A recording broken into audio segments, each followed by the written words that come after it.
What's up, friends? My name's Aaron Ciotti. Everybody calls me Ciotti. You can call me Captain 1 frames per second. Hold on. Welcome to Hide Your Wallet Wednesday. The laptop is struggling already, but I'm gonna quit every single application in the whole wide world. Maybe it'll get better. Oh, I forgot to change the, forgot to fix the lights in here. Hold on. What's up, chat? Frank Nicholas was first, Kind FPV was next, Harble's FPV, what's up, Ken? Dusty Joe, Guillermo, Chopper FPV, Rob Axelson, Michael D, CMYK, Dan Richmond, Jesse Garcia, Robert Garcelon, Grizz FPV, Northern Tier, Rob Axelson. If you want to hear the Glangly Man say your name, gotta get in early and be on the first page of the Ding Dongs. And that's better. That's the way we want it. Oh, man, that's like 5,000% sexier in here, is it not? Let me dial this in a little bit, though. This is a little too dim. There we go. Just a little love there. That's, yeah, now we're talking. Now we're talking. Come on now. And look, we got a bench cam. That's probably what's making the laptop run a little bit cruddier. If you want to talk directly to me, all you got to do is type CiottiFPV into the chat. If you do so, the bench cam will come up. Nope. Oh, God. If you do so, it'll light up an orange like this, and I'll know that you're talking to me. If you don't do that, I'll have no idea that you're talking to me. And there's a good chance I won't read your comment. And then I'll send you a box full of poopy. So make sure you type CiottiFPV. CMYKFPV tagged me and said, how you doing, man? I'm doing good, brother. GrizzFPV says, what's up, CiottiFPV and Collective? Oh, boy. Oh, that delay, though. Oh, the delay. That's all right. Tonight is Hide Your Wallet Wednesday, so we're going to be just displaying the desktop screen and talking through some stuff. CycloneFPV is having a huge blowout sale. They're selling stuff for cost plus shipping, and there are some really good deals on there. I think there's enough stuff in that for sale section for us to kind of talk about for the next like hour and a half. So yeah, I'm excited about that. Cheers. Look at this mug. Tell me this mug isn't the most adorable thing you've ever seen. I think it's Felix's. Felix is 11. GrizzFPV says, what's up? Rob Oxison says, my ass. He also says, CycloneFPV doesn't have a lot of micro stuff, but Tarek is a great guy. Honest, as long as you are honest, they will stand by their stuff. Rocky BFPV says, what's up, brother? CiottiFPV and Collective. Rob Oxison says, so did you drop $700 in the pre-order of the new Fatshark system? Hell no, I don't have that kind of money. Inquiring mind wants to know. Yeah, I don't have anywhere near that money. Danish Stallion's in the house. I got to meet Danish Stallion at Rotor Riot Rampage this weekend, which was super cool. Glad you came by, brother. Welcome to the madness. Michael D super chatted $10. Thank you very much, Michael D. He says, forgot to use your GetFPV affiliate link. Also wanted to let you know that the FPV Exchange affiliate link on CiottiFPV.com isn't working. Thank you for letting me know, Michael. And thank you for the segue into my, what's it called? Shill? I know things. This is my full-time job. If you like this content and want to see it continue, head on over to CiottiFPV.com and just click all the buttons. There's a Patreon button that helps me out the most. For as little as $3 a month, which is only $10 a day, you can get the behind-the-scenes madness, YouTube Patreon-only playlist with a whole bunch of live streams that we've just done with the patrons, access to the Facebook group, the Discord channel, the Stick End Fund. I have purchased one of every single stick end that exists. I have them here. They are going to be shipped out in the next couple of days. You got to be a patron to get access to that. For a $1 donation, you can get on the list, and you'll get a bag of every single stick end, so you can try them all, figure out which one's your favorite, and then send it off to the next person. Ton of other really good benefits, tech articles, and just my undying adoration and love forever. And, you know, who couldn't use that? There's a bunch of affiliate links on there. If you find yourself buying FPV stuff, there's a chance that I'll have an affiliate link. GetFPV, FPV Cycle, FPV Crate, to name a few. There's a bunch more. There's a Teespring store. Buy yourself something nice and soft. There's an Etsy store with a whole bunch of really fun stickers and a bunch of hardware that might help you out on your micro builds. And then there's a Fiverr page where I want to work one-on-one with you to help you fly better, build better, and tune better. I've got almost 6 years of pretty gnarly, like 4 to 10 hour a day FPV knowledge, and I would love to distill all that down for you to save you 6 months to a year. You know, in like a half an hour, hour-long phone call, I can dole out like 6 months to a year's worth of information for you, specifically catered to the questions that you ask me.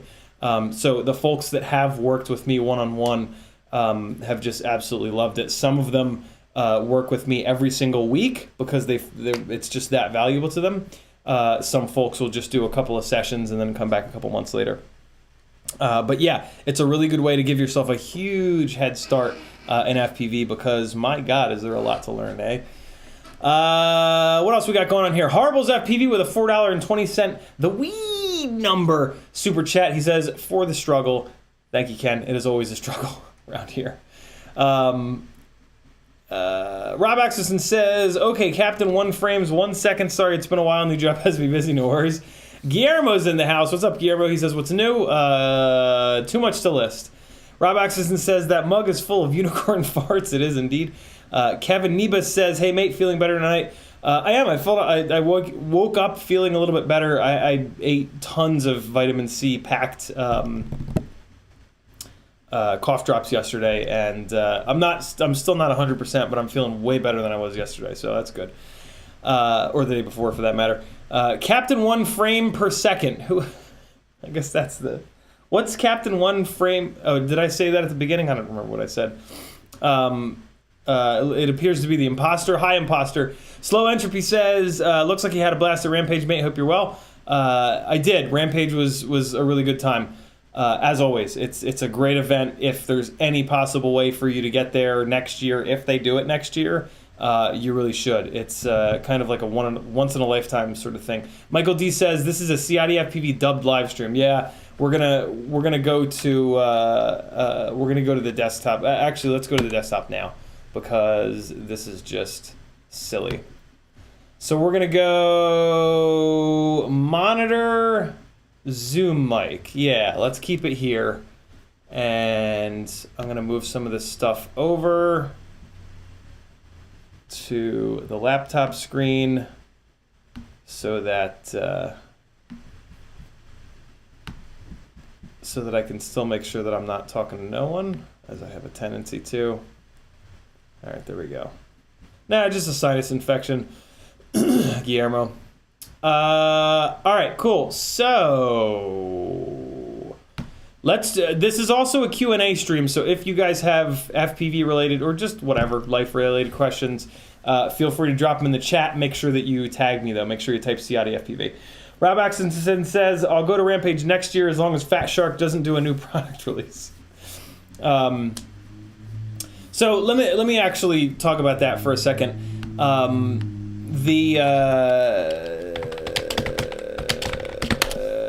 What if I type in Fatshark goggles to this?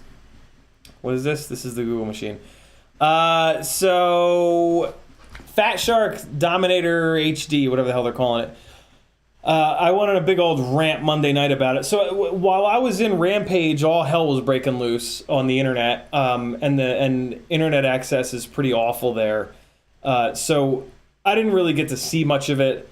I got caught up a little bit when I got home on Monday, but then I pretty quickly had to then live stream. So Monday night, I didn't have a full kind of picture, whatever, of what's going on. Tuesday, I did a bunch of reading, and I don't know. I think I'm still... On one hand, like, I understand what Bot Grinder, for example, is saying, and I get it. I love DJ very much, but he tends to just hate everything DJI, which I don't disagree with either. Like, it's DJI is a sound is skipping. Why is the sound skipping? Sound should not be skipping. Yeah, DJI is a company that is easy to hate, so I get it. I totally get it. It did not ruin Rampage, no. But I don't know. I think I still stand by what I screamed and yelled about Monday night. I just don't. I don't think it's Fatshark's responsibility to announce a brand new product and say, by the way, you can also buy it from a bunch of other people. That's just not how it works, and it's not that black and white. But yeah, I'll be honest. I'm way closer to the middle than I was Monday night. Monday night I was way over here, basically like on Drew Camden's side. Now that I've done a little bit more reading and whatnot, I'm definitely closer to the middle, like I said. But I'm definitely not over here on Botgrinder's side with, you know, F you, everyone. Rob Axelson very rightly says that Joshua Bardwell and Blunty said it straight last night. Yeah, I actually haven't watched that, but I know exactly what they talked about because I was on a Skype call with Joshua today for an hour. So yeah, I stand by what I said Monday night. I really do. I totally get it, though. I totally get why some people are pissed. I really do think that a lot of people are pissed, though, because they're going to have to rebuy. And, like, sorry, but that's just the way it works sometimes. Like,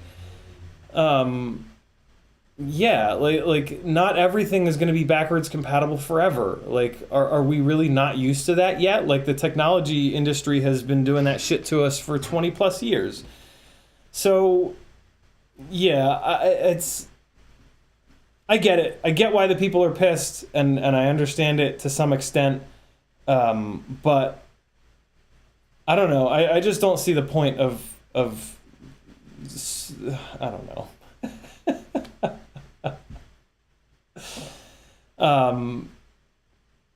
There's some weirdness, but yeah, I don't. I just keep coming back to, like, if I was launching a product and if I had put work into that product, I would not find it necessary to be completely upfront about other people that were gonna, you know what I mean? Fatshark president.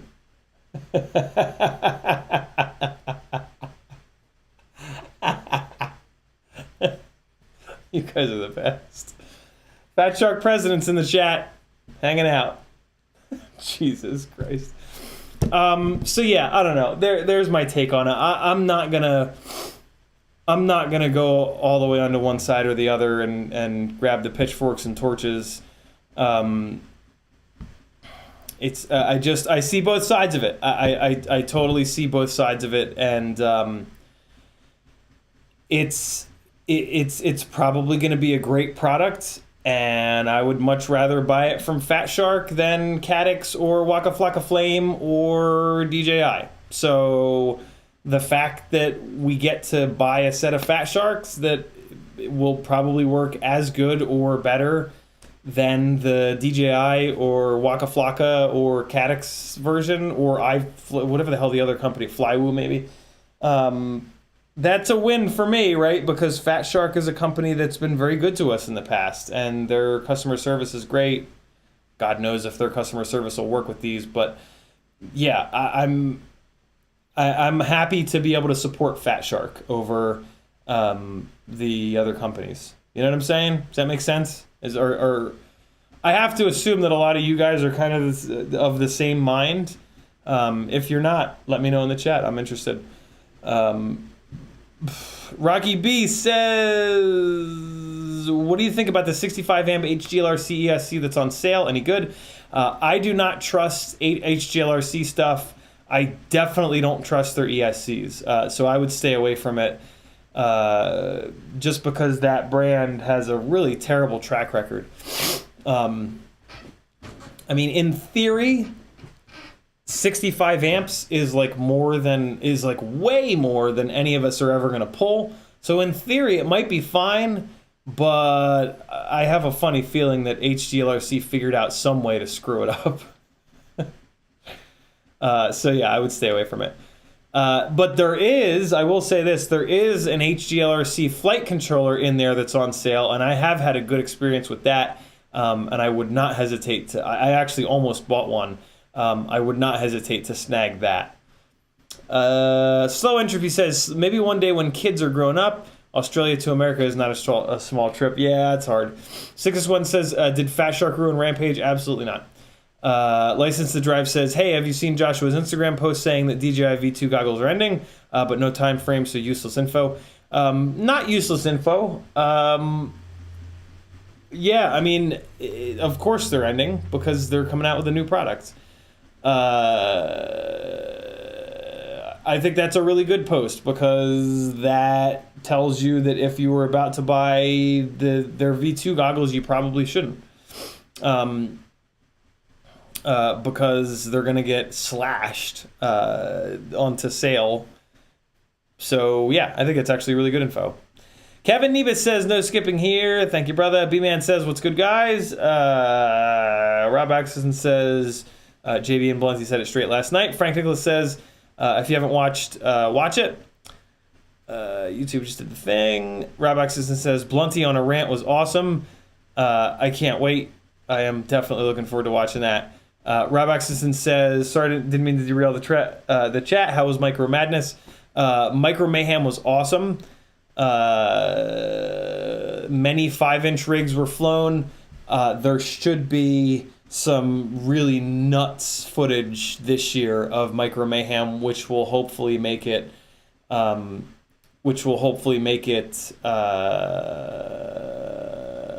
little bit more popular next year. It was definitely more popular up there this year than last year, but it was still pretty slow. There was still kind of only like 1 or 2 rigs up at a time all day, and there were certainly moments when nobody was up there. So yeah, it's oh, that's an interesting. Hold on, guys. Hold on.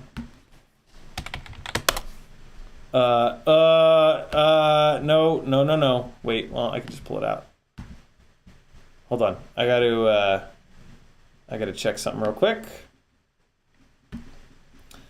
Apparently, Mr. Beast's drone pilot has messaged me. So, drop everything. Let's check it. Oh, God. Tonight. Jesus.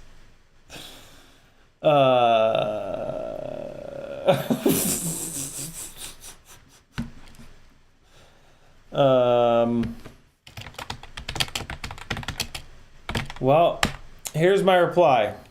We're already past Civil Twilight,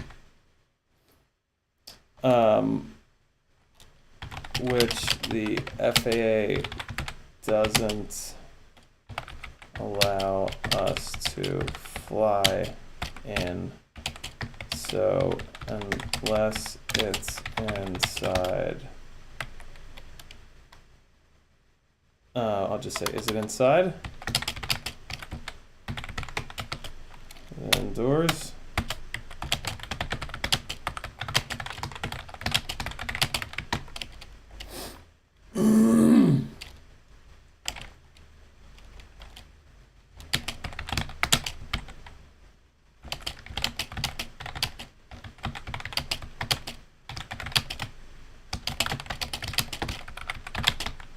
Oh, you know, I don't have batteries charged or anything.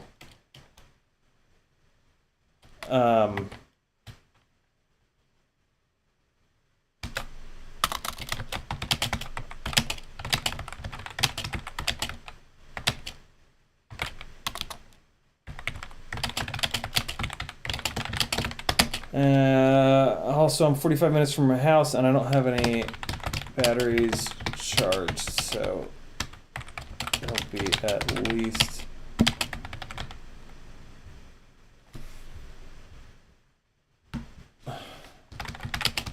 it's 45 minutes from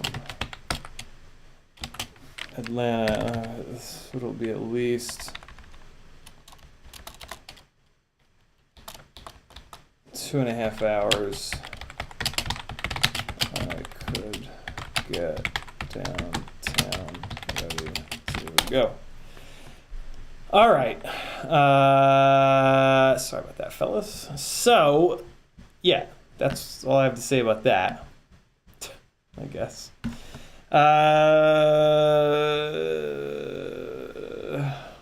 Messages app window is available. Is it? Messages app. Oh, God. Thank you for that. Christ. Ah, everything is visible. Get everything off. Get everything off. Jesus Christ on a cracker. There we go.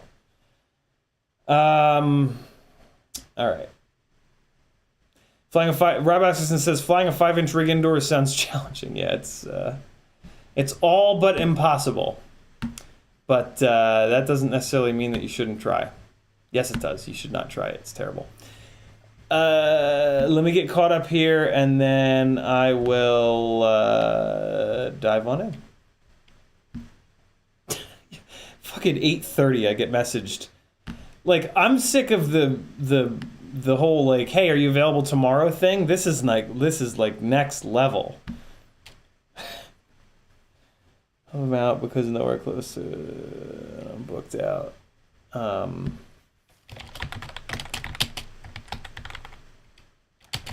And do you have any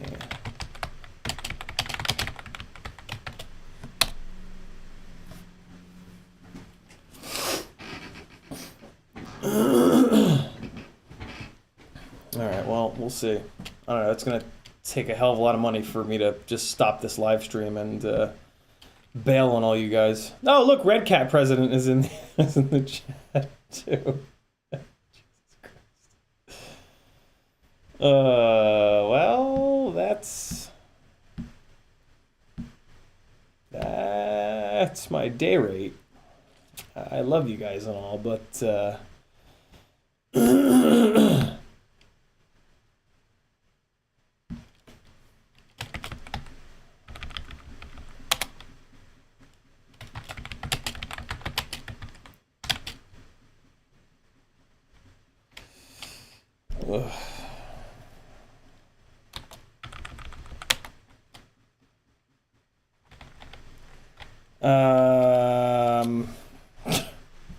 all right, so let's hold on. Let me get caught on chat here. Jesus Christ. Rob X, no, we got that. WAMFPV says they just need a competent marketing team. Drew getting on a live stream and saying you don't get to know really didn't help. Yeah, it's true. But, I mean, I don't know. They're a small company. Marketing teams are unbelievably expensive. Kevin Nevis says, I'd rather give my FPV money to virtually any company but DJI. 661 says, what if they make a 1S Avatar HD VTX? That would be great. I hope they do. Kevin Nevis says, doesn't mean I don't have DJI. I love the clarity. I'll be happy for the alternative. Yeah. Rob Oxison says, and we got that. Harble says, if you don't light the pit next year, ... that would be cool to light that pit. Yarb says, was the pizza better or the sushi? The sushi, for sure.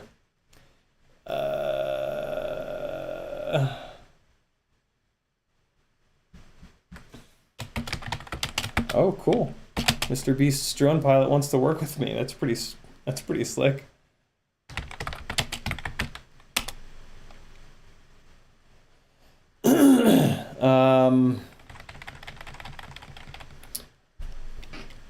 Oh God.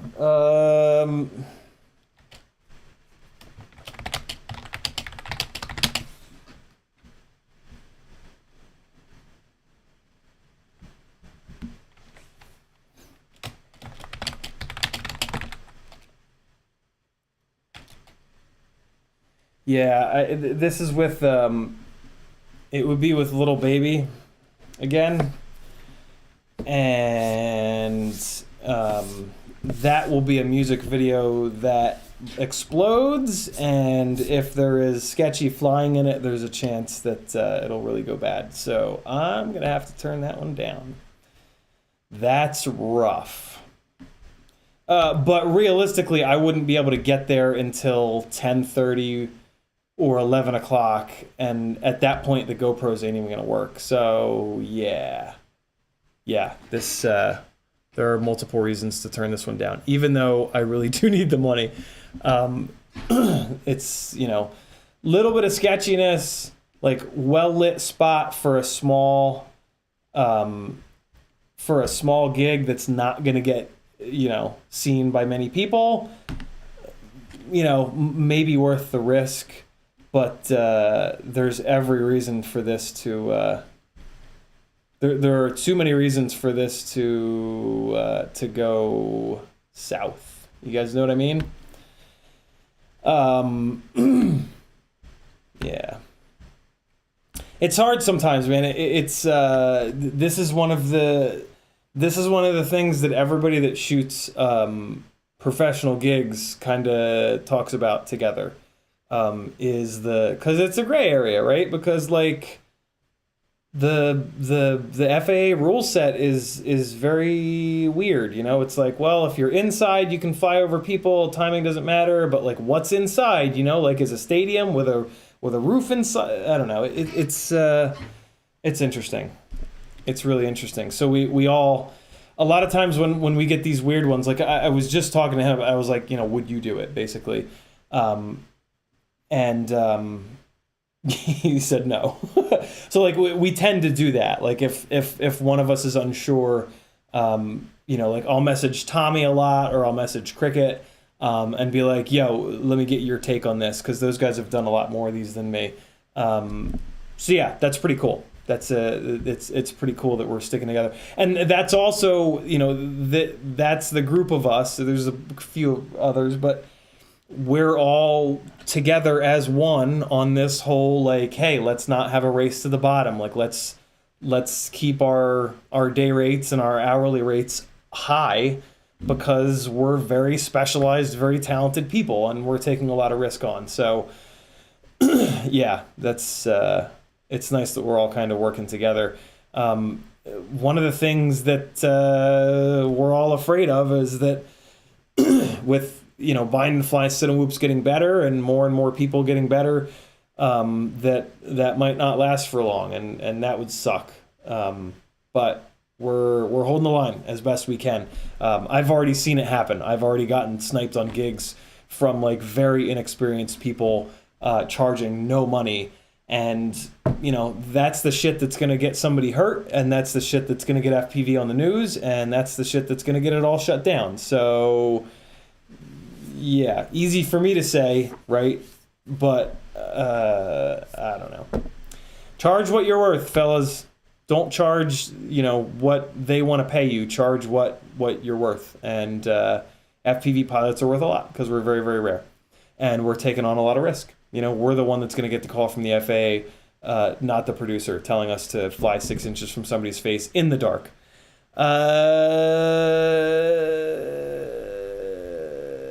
YouTube keeps doing the thing. It's killing me.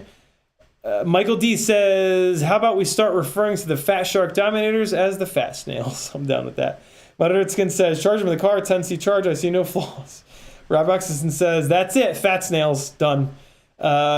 Captain says, really, this is what you want to do? Fly professionally, call off the stream, and take the gig. Too sketchy. Rob Axison says, got to crash 3 a.m. comes early. All stay safe. Here's the other thing too. To be completely honest, I've already worked with Little Baby and that team, so there is not like a fresh team of people that I would be working with is very valuable, because I'm the FPV pilot that they then know for the next project. This is a team that already knows me, even though they didn't get in touch with me. But you know what I'm saying? Like, I've already worked with them, so there's not. That's kind of like the exposure bucks that we get when we work with a new group of people, because like you know, our exposure needs to be with producers and directors and people in the video world, right? Like, our exposure is not like, oh, you know, this edit's going to get seen by 10 million people. Who cares? Like, yeah, some of those 10 million people will be in the film industry, but like, you know, 999,990 are not, you know what I mean? So we get as FPV pilots, we get much more exposure bucks from working with a fresh team of people than the edit getting seen by a ton of people, especially because on something like this, the FPV footage is going to get buried, and it's just going to be like really simple B-roll. And so the people watching are not going to be like, oh, wow, the FPV footage is so great. They're just going to see a shot that usually has pretty heavy visual effects done to it and doesn't even look like an FPV shot. So, yeah, that was another thing that kind of went through my mind a minute ago when I was working out whether or not I was gonna chance it and do it. So,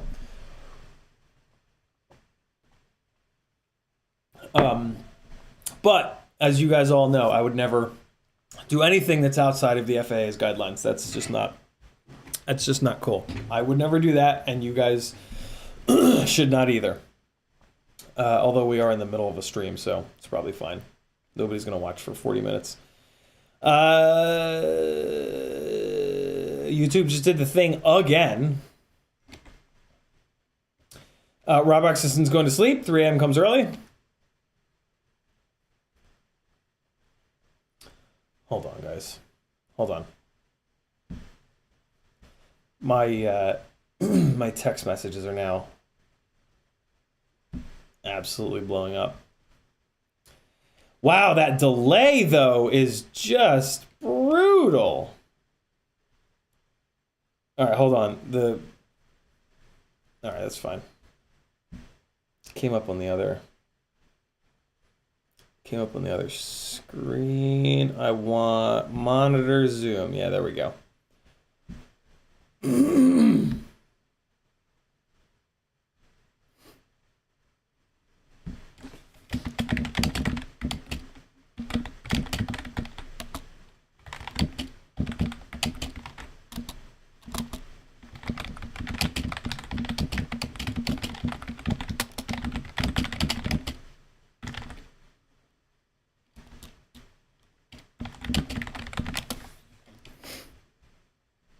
Oh wow, Adam, one of the Squints, one of the other FPV pilots, is the one that they contacted. Damn, Adam's getting jobs before I am. Wow, that was quick.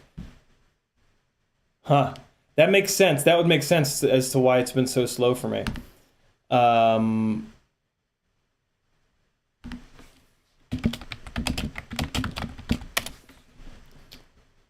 right, cool. And Rob Axelson says the 1102 19,000 kV motors, he only has 3 left. That's kind of annoying. CMYK says get that money. Metal Dixon says hold up, Brother Hobby 2806 and a half for $15. You know you want some. I was thinking about it, but I'm still boycotting Brother Hobby. And I don't necessarily agree with the 2806 and a half size. I think that stator is too wide and not tall enough. Nardog FPV says, sent it. I don't know what that's in reference to. Michael D says, call off the stream and take the gig. 661 says, who is Mr. Beast? He's an obnoxious YouTuber. Michael D says, oh, come on, man. Good for you on taking the responsible path and turning the gig down. Thank you, dude. Rob Axelson says, if you can afford yourself, you're not charging enough. There you go. That's a good rule of thumb. Frank Douglas says, maybe not worry about the Dominator goggles until it's finished product and actually something that be purchased. Pre-purchase doesn't count. I bet they missed the date. I can't possibly imagine them hitting the date that they have set.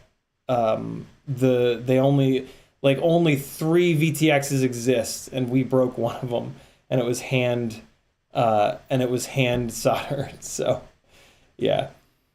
Kevin Neba says you're getting some major frame drops for me now. I think that might be on your side, Kevin, because I'm not showing any drop frames on mine. But when I stream here from Studio 2, it's always a bit of a shit show.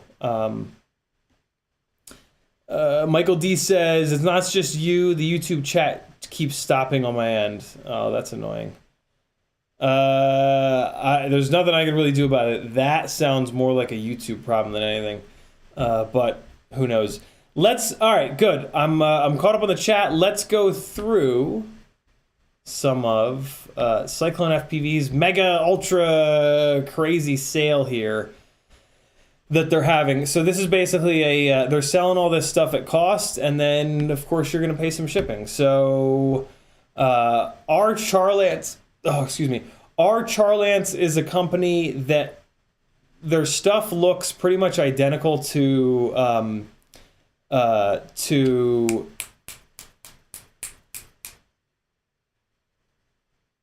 Racer Star. So I would assume that this is basically a Racer Star clone 35 amp 4-in-1 30x30.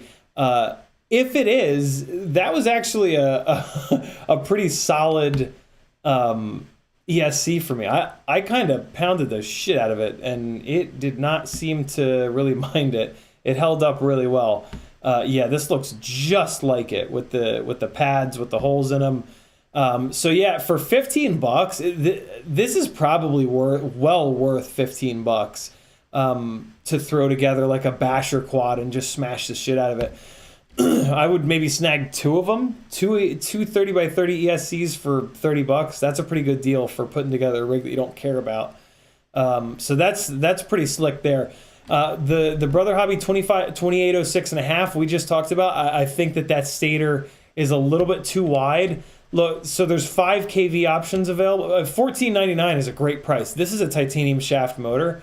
This is probably like a $35 motor, brand new. So they have 1920 kV in stock. That's a little hot. Okay, so that's the only one that they have is 1920.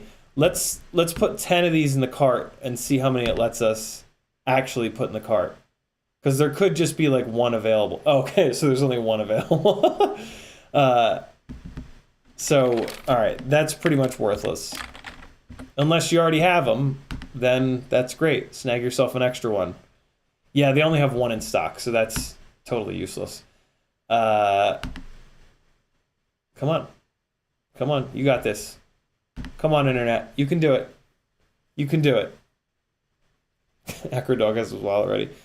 So what else? In the chat, if there's one of these things that I skipped that you want me to talk about, just copy and paste the name of it, and I'll talk about it. Happy Model 1102 is a motor that I tried on the tiny lifters, and it gave me jello in the Insta360 Go 1 feed, and the Insta360 Go 2 seems to be even more susceptible to vibrations. So I do not recommend this Happy Model 1102 if you're going to be building a Cine lifter thing. I don't really know what else you would use it for. I guess maybe like a 2-inch toothpick thing it might be useful for, and you wouldn't really care about the slight vibrations because the FPV cameras don't really get jello. So maybe that could be useful for that. I don't know. I haven't flown it in that way, so I don't know. $5 30x30 F3 flight controller. This flight controller with this ESC on like a Source 1 frame, that's pretty dope. Go back to like Betaflight 3.5.7 because it's an F3, or maybe you can get a slimmed down version of Betaflight 4.2 that'll work on an F3. But I mean, Betaflight 3.5.7 was pretty much exactly like KISS. And there are a ton of people that swear to God that KISS is the best flight firmware in the entire world ever. So, you know, by that rationale, Betaflight 3.5.7 is the greatest firmware ever to come out, even though it's not. So yeah, that's kind of interesting. I mean, $5, like, yeah. I don't care about that transmitter. This one out of stock. $1 wire cutters, hell yeah. No, that's too big. That camera's too big. Even though it's cheap, it's too big. Unless you're going to put it on like an RC car or build like a home security system, that might be cool. JHEMCU AIO, I have had problems with this exact AIO before. It is electrically noisy. If you put a big enough capacitor on it, it seems to really, it definitely helps. But I never could get it quite perfect. I was running it on a rig that had big, powerful motors, and that makes the situation a lot worse. So here's what I'm going to say about this flight controller. 30 bucks, or all in one, 30 bucks is a great deal. You're going to expect to put a big old capacitor on it, like 470 UF, and then try to run. It's probably going to be totally fine on 2S. It's probably going to be fine on 3S as well.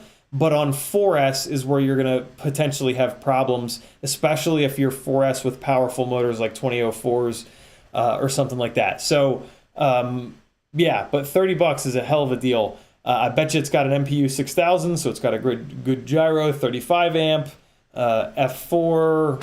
Yeah, And JHE MCU has a pretty good reputation. This is just one of their older AIOs before they realized that they had to really work to keep the electrical noise out of these AIOs, since the ESC is on the same ground plane as the gyro, the flight control, the MCU, all that jazz. $6 soldering mat. I don't know. Cheap $7 GPS. That's pretty cool. I don't know anything about GPSs, but maybe this is one of the good ones. Good Lord, DJI FPV goggles for $480. That's an incredible deal.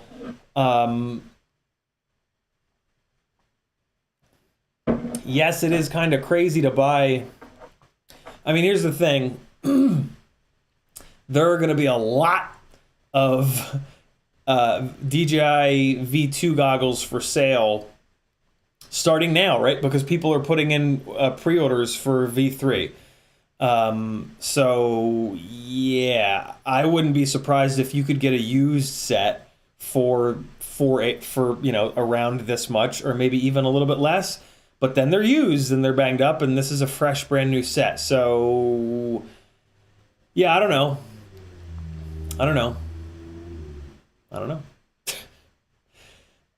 If you I was gonna say, if you need like a second set of ride-along goggles, maybe that makes more sense for this. But for ride-along goggles, I would really want to get a used set that are even cheaper than this. So maybe hold off. Mobula 6 Fly Sky FR Sky versions. This is pretty interesting. The ELRS one is lighter weight. And of course, it's nice that ELRS has that lower latency. But if the FR Sky one, nope, so the Fly Sky is the only one in stock. If you have a Fly Sky radio, you should buy this, though. Because this looks like it's the 0802 25,000 kV one. And that is the, 25,000 kV. So yeah, if you have a Fly Sky radio, you should buy this, man. $70 is one hell of a deal. At the very least, you get a set of motors, you get the canopy, and you get the camera, which you can, swap to a different AIO. And, the Happy Model AIO will eventually die. They all do. Mine did over the weekend. So, you can fly it on your Fly Sky radio for now, and then when the AIO explodes, you have to replace it, and you replace it with an ELRS one. Presto changeo. You've got the hottest hot of all the hot hots. That's not gone well. Jamie's in the chat, and she's retracting her messages. What's up, Jamie? How are you? Metanerdskin says, I'd hold out for a used set of V1s. It sounds like they can't lock out the rooted firmware on those as easily. Interesting. Frank Nicholas, I think I might agree with you on that one, Metal. Frank Nicholas says, V3 goggles don't exist yet. As far as anyone knows, no one is taking pre-orders for non-existing products. I'm almost certain that you can do pre-orders on Rotor Riot, because Drew said it to my face. So, yeah. Should be able to do a pre-orders, but I would wait. I would not. I mean, I don't know. Pre-orders are pretty safe, right? Like, they're not going to, like, GetFPV or Rotor Riot are not going to rip you off and keep your pre-order money. So, I mean, it's pretty safe, right? If you have the money. But, like, I wouldn't pre-order it and expect it to come out on the day that they say it's going to come out. I'll definitely give you that. So, yeah. But, I mean, if you pre-order it and something goes really to hell, I'm sure you can just say, like, hey, I need that back, bro. And I would have to assume that they would do that, because otherwise, people would post about that, and my God, imagine somebody posted, like, people hammer on Rotor Riot horribly as it is. With that story getting out there, it'd be game over. So yeah, back to CycloneFPV though. I'm already tired of talking about the V3s. Yeah, if you have the ability to put Fly Sky up in the air, which I don't know shit about. I started with FR Sky, so I just never learned what Fly Sky is. I feel like it's deviation, right? I could be totally wrong though, but deviation being, I believe, the name of the radio that like everybody bought. Whatever. If you have Fly Sky, you'll know it. This is a really good deal. It's $70. You don't really need the range anyway, right? So it's a tiny whoop. You're flying around in your house. I think that was the big complaint about Fly Sky was the range. Happy Model 0802, 0.8 millimeter. What? Is that a 0.8 millimeter shaft? We're just gonna move oh, they're only $5 though. So 0.8 millimeter shaft. Oh, look at the KV, it's too low. Well, oh, they have a bunch. Oh god, oh no, it's out of stock. Okay. So well, hold on. Let's change the direction. Oh man, I don't know if this is Cyclone's site or my computer. Let's change the direction, see if it comes in stock. No, it's still out of stock. Okay, so they don't have the good ones. 22,000 is somewhat acceptable of a KV. Ooh, that's interesting. So that's a really good deal. $5 per motor for 0802 22,000 kV with the 1 millimeter motor shaft. That's a really good deal. 22,000 is doable, especially if you have a really small. I'll say this: if you have a really small apartment like I do, 22,000 kV is actually enough. Yeah. Although it's only normally they're only $10 a motor, so. But yeah, I'll leave it there. If you live in a very small place, this is a hell of a deal. $5 a motor. These are like the regular old 0802 22,000s, 1 millimeter shaft, good to go. I don't care about the rest of these. This 14,000 kV is way too low, and that 0.8 millimeter shaft is going to be really weak.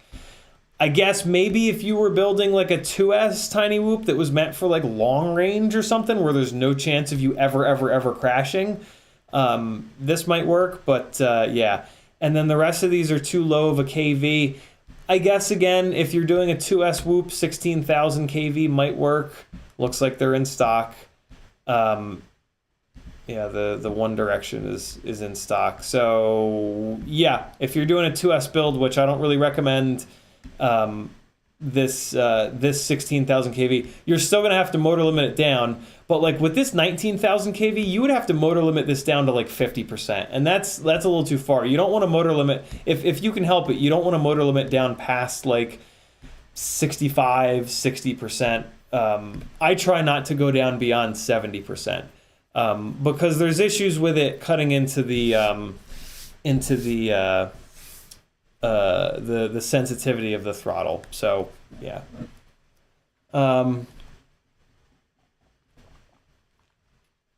We get caught up in the chat again. Frank Nicholas says not there. Oh wow, they pulled it. That's a little weird. I'll be damned. Wow, they pulled it. Huh. I can't say I blame them with everybody losing their minds. So Drone Pilot says, I saw CycloneFPV doing a live stream from his warehouse showing all the stock he is pushing out at the door, cost plus shipping, huge range. Yep, we are actually looking through it right now, Drone Pilot. That is what we're doing here on this live stream. It's pretty cool. The live stream. Mudderson says, do you feel like prop choice makes much difference versus KV on those whoop motors? Oh God, yeah, big time. And it's the same situation as with micro, 3-inch micros and 5-inch rigs. You have to match up the stator volume as well as the KV with the propeller. If you put, so for example, these 0802 25,000 kV motors on 1S are great with a bi-blade or a tri-blade. But when you put them onto the GemFan 4-blade, it's too much. It becomes a overpropped setup where the motor basically saturates and it gets soaked with heat, and as it heats up, it doesn't work as well because we're asking too much from it. The propeller is more draggy. The quad blade is more draggy than the tri-blade, right? Because it has an extra blade, and the pitch is about the same. The pitch is the next thing that confuses this. But in this case, most of the whoop props are, if we look at all of the GemFan tiny whoop props, they're all almost the exact same pitch. So So that's kind of the comparison that I'm making here, mainly because the Gemfan whoop props are the best. They're the strongest. They're the most like aerodynamic blade profile, blah, blah, blah, blah. So yeah, this 0802 25,000 kV motor on 1S on a Gemfan biblade rips, and it's actually slightly underpropped, meaning basically that the propeller is not quite draggy enough, which you can accomplish with more blades or more pitch, right?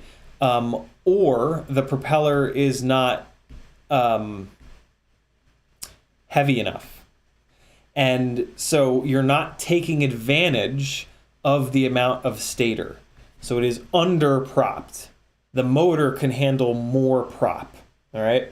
So then when you go to the Gemfan tri-blade, which is roughly the same pitch angle, it's a beautiful combination. The stator volume, the power, the cooling ability of the motor is a good match to the dragginess and the amount of thrust that propeller and the weight of that propeller itself. The weight of the propeller matters because of the PID loop. 4,000 or 8,000 times a second, right? That's what the 4K or the 8K mean. The PID loop is looking at the gyro and saying, hey, what's happening? And so when you start to go into prop wash, for example, in 1/4,000th or 1/8,000th of a second, the gyro starts to see that prop wash. Because what the gyro is expecting to see is perfection, because when we're in prop wash, we're off the sticks, right? And we add throttle. That's typically the situation that causes the prop wash, right? So the PID loop, this is not exactly how it works, but this is the easiest way to understand. So the PID loop, when the air starts getting all turbulent, right? And it makes the quad not just go perfectly back, it makes it start to wobble. That first 1/4,000 or 1/8,000th of a second, the gyro knows that, and the PID loop knows that. Well, the gyro reads that, the PID loop now knows that, and the PID loop says, oh shit, we got to fight against that. So it tells the motor, so if the rig is being pushed this way, it tells this motor to fire up, all right? And now so that's where latency matters, right? So that's why Mark Spatz and Chris Rosser chase milliseconds of latency digitally, because you just type things in and magic happens and you get free reduction of latency, right? The much better way to get, wow, this went down a rabbit hole, but that's okay. The way that the amount of latency that you can gain by really fancy filter tuning is like nothing compared to the amount of so we're talking about response time here, all right? The amount of response time and reduction in latency that you'll get from lightening up the rotating assembly. And one of the biggest ways that you can do that is the number of propellers, right? You go from 2 propellers to 4 propellers, the damn thing is almost twice as heavy, right? So it's the weight, and that is why the weight of the propeller matters so much. So yeah, this 0802 25,000 kV motor with the 3-blade Gemfan is a really nice match. And that response time is acceptable. Acceptable enough to have a really solid PID tune. If you would put the biblade on there, that's a bunch lighter, right? So the response time goes down, but the biblade makes a lot less thrust than the tri-blade.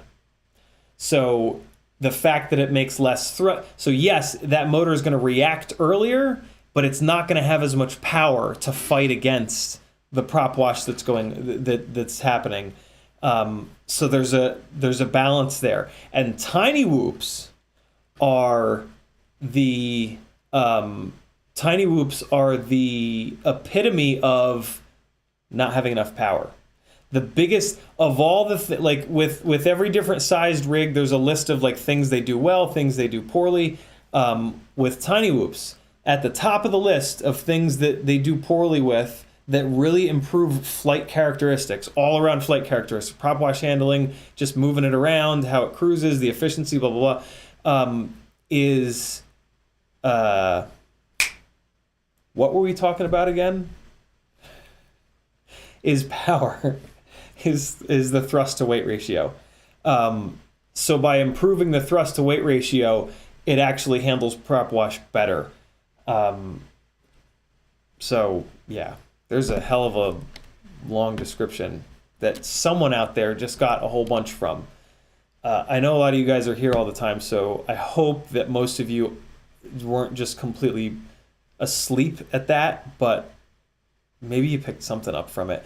FlySky i6 transmitter for $34. That's pretty dope. I want to buy one just to have like the transmitter that I never bought that everybody else always had. Yo, this transmitter and this Mobula 6 cost almost exactly what a normal Mobula 6 costs. And then if you get like a cheap set of box goggles and give it to your friend,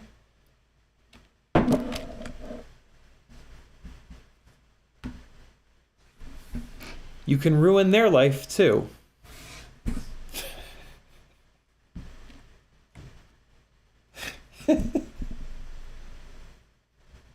Know what I'm saying? Because, come on, the current Mobula 6 flies really good. And the one thing that kept me out of this hobby was price, right? I knew it was going to be expensive. Is everything going out of stock? Oh, shit. Yeah, Toxic. Hey, shout out to CiottiFPV for letting me know about this. I did not get an email or anything. My thought process was, because I did think about that, and my thought process was, well, I would rather my audience be the ones that get to snag this stuff, you know, because we're the cool ones. And, you know, this is also me giving back to you guys, I guess. Maybe. There it is, 661. That's how I got started. $50 brush roof, $50 FlySky radio, $40 goggles. Yep, VR 007 Pros, homies. Look, I'm serious, guys. That transmitter is not great, but it's totally fine. This Mobula 6 on 0802, like 25,000s, you guys got to go in there and put a fucking motor limit on those motors, though, for real. Put a motor limit on for them. Also put a throttle curve on. If you do this, hit me, and you don't know how to do either one of those things, hit me up. I will walk you through it. I shit you not. Somebody do this to a friend. Somebody has a friend that they want to get into this. Don't do family. Don't do like your kid or your girlfriend. Do like a buddy, because like we don't want to ruin a kid's life. We don't want to ruin, you know, our significant other's life. We want to ruin our friends, you know, like our male friends. They're the ones that we want to just completely abuse all the time. For just why do men do this? I do it much less than most, but we still do it, you know. Telemetry lost, Carter says. That was FlySky, wasn't it? That was FlySky would always say telemetry lost. That was the running joke with FlySky, wasn't it? Like you could tell who was flying FlySky at the flight line by whose radio kept saying telemetry lost. Yo, that is old school, you young mother. How many people in chat remember that? I think a lot. A lot of you guys have been flying for a long time. We're a weird, you guys ever realize like we're a weird little corner of FPV? I really dig it. I really fucking dig it. I really, really do. It's super cool. Yeah.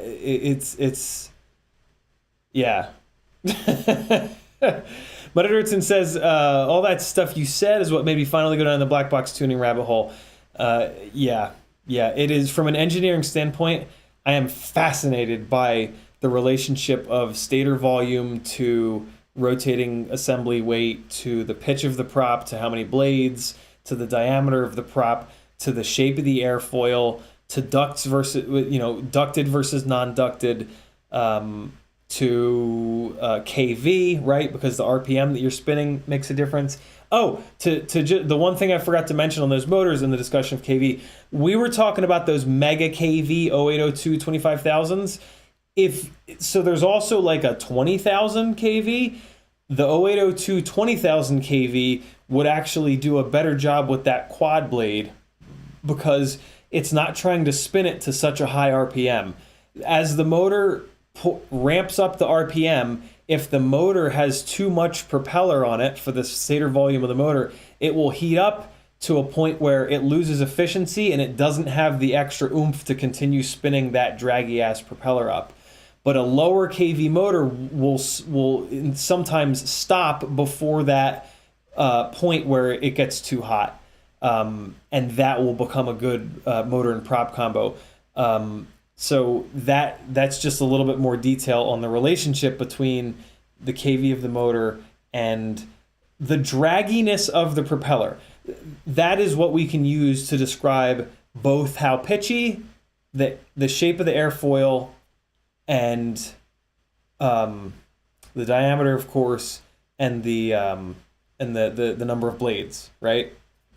The more blades, the more draggy. The more pitch, the more draggy.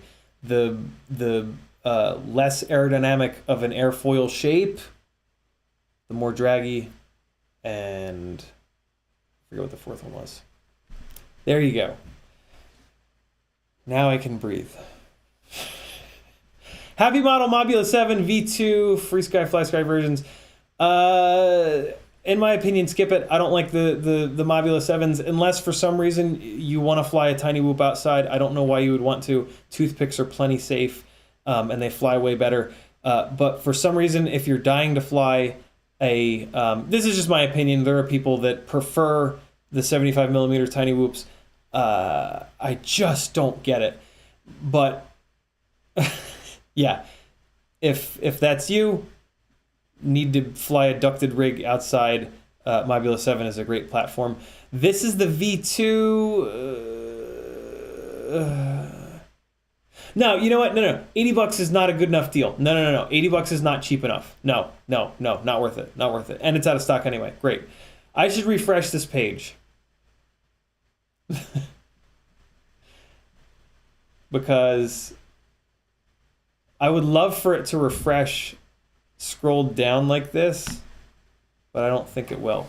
Why am I still wearing shoes? That's the real question. Is that reloading? That's reloading. Okay. All right, cool. So now we can... Oh, it did... Did it go to the same spot? Okay. Oh, they're moving around. The items are moving around as they go out of stock. I guess I have to go faster. Individual ESCs. If you're an individual ESC person, come on over to the all-in-one dark side. I swear to God, it's better. We have cookies. It flies better because the mass is more centralized. I swear to God, you're going to feel a difference, and they're very durable. Acon ESCs are just indestructible. They aren't actually indestructible, but they're indestructible. Come on over to the party. $10 is pretty cheap though, but no, because $10 becomes $40, and you can actually get all-in-ones for like cheapo all-in-ones for less than $40. And this is an ESC made by HGLRC, so all it's gonna do is catch on fire anyway. So definitely don't buy it. They should pay you $10 to take this. It's not true. Cyclone could not have known that HGLRC stuff has a tendency to catch you on fire. Hold on, I gotta get caught up on chat. Motherson says, do you feel like prop choice makes much of a difference versus KV on those whoop motors? So that's why I went on such a rant. Because that's a great question by Metal Dirtskin, and it's something that doesn't get talked about enough because it's confusing as shit. But again, I find it fascinating, so I love thinking about it and talking about it and teaching people about it, so that they can start to understand motor and prop sizing, hopefully as well as I do, and then they can come back to me and be like, yo, I found a motor and a prop combo that works really well. that's outside of the norm, because yeah, micros have not had the development cycle that 5-inch rigs have. So we're still not, like, 5-inch is fucking dialed. The pitch, the dragginess of the propeller to the motor sizing and KV, we just know it. Like, we just have it figured out in the 5-inch world, but we're to within like 100 KV, right? It's either 2306 or 2207, like, done. But in micros, we have like a 500 KV range. We just there hasn't been enough like focused building and, like, yeah, lots and lots and lots of flight hours by pilots that, usually micros are like your first rig and then you move away from them. So as you get better as a pilot, you fly them less. So you develop your 5-inch rig, you don't spend time developing and perfecting the 3-inch rig, right? It's just a natural thing. It's not like we're doing it maliciously. Gemfan Hurricane 51466. Great propeller. It's a lot of pitch though. This propeller is going to make a lot of power. So I would actually use this on like a high-speed freestyle rig. If you want to build like a 90, 100 mile an hour freestyle rig, these props will do it. And they're nice and lightweight, so your PID loop will just be rocking. That might be what the Rocinante turns into, because if I can't get the DJI or the Vista to stop doing those little freezes when I smack into concrete and metal that I was talking about on Monday, which I'm going to try to get that better by hooking the power of the Vista up to the battery pads where the capacitor is. Because I do have that Vista currently powered from the flight controller.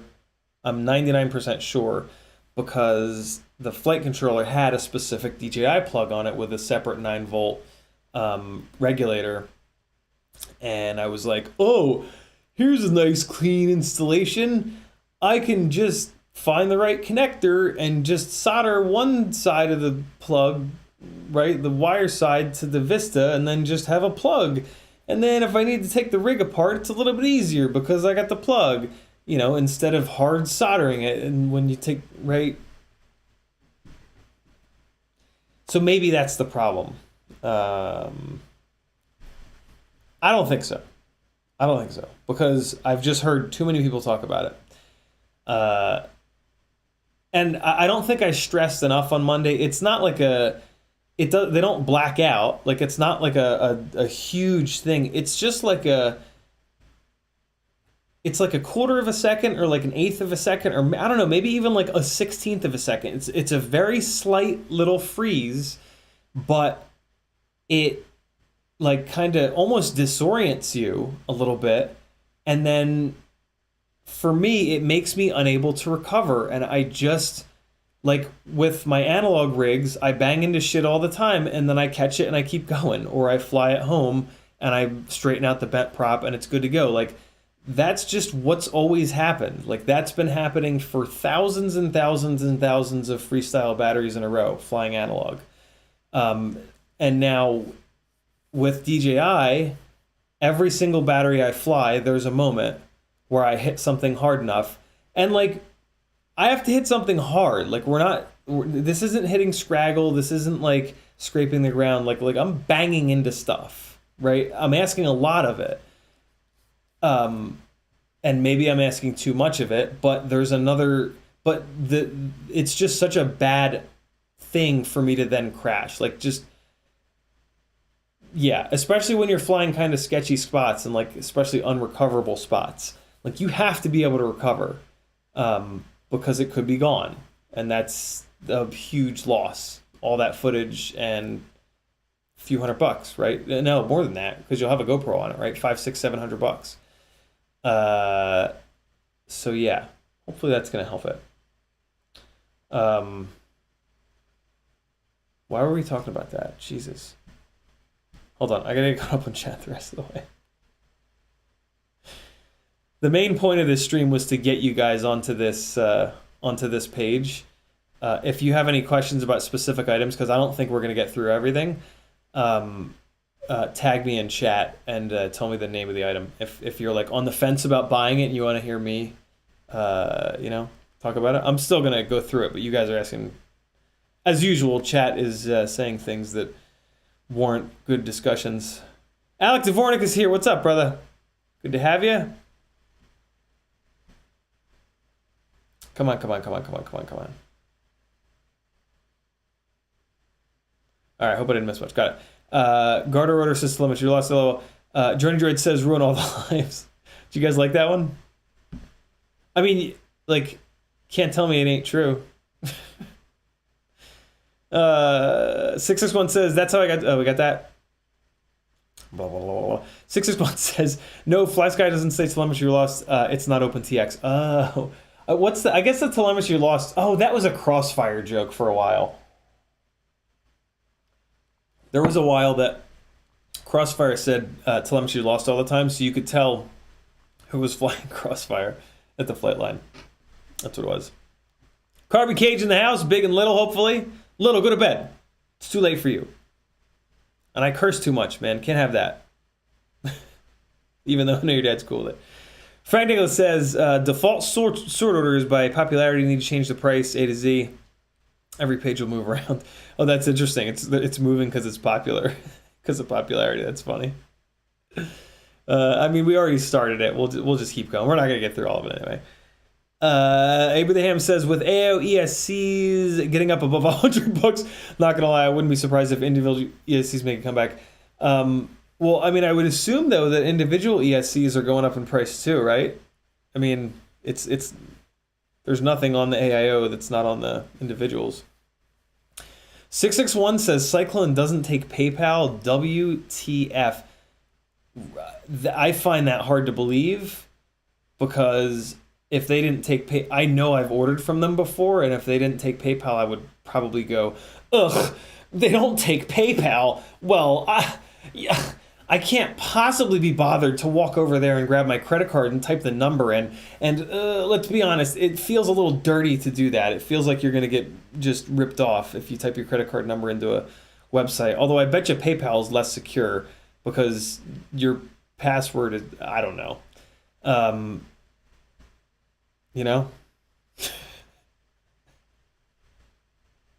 Let's just be honest with yourself for once. All right? Michael D's heading to bed. Have a good one. Bud Anderson says 5146.6 is the Minchan Kim signature prop. It is indeed. Good call, Metal. Yeah, it's a hell of a propeller, but oh boy, yeah, they woof. Yeah, it's gonna draw a lot of amps. It's gonna go real fast. For me, in my opinion, for freestyle, it's too much propeller. For freestyle objects, the footage looks better. Period. Like, there's... Oh, OBS just disconnected. Hopefully everything's okay. Hold on. Let me scroll to the bottom real quick.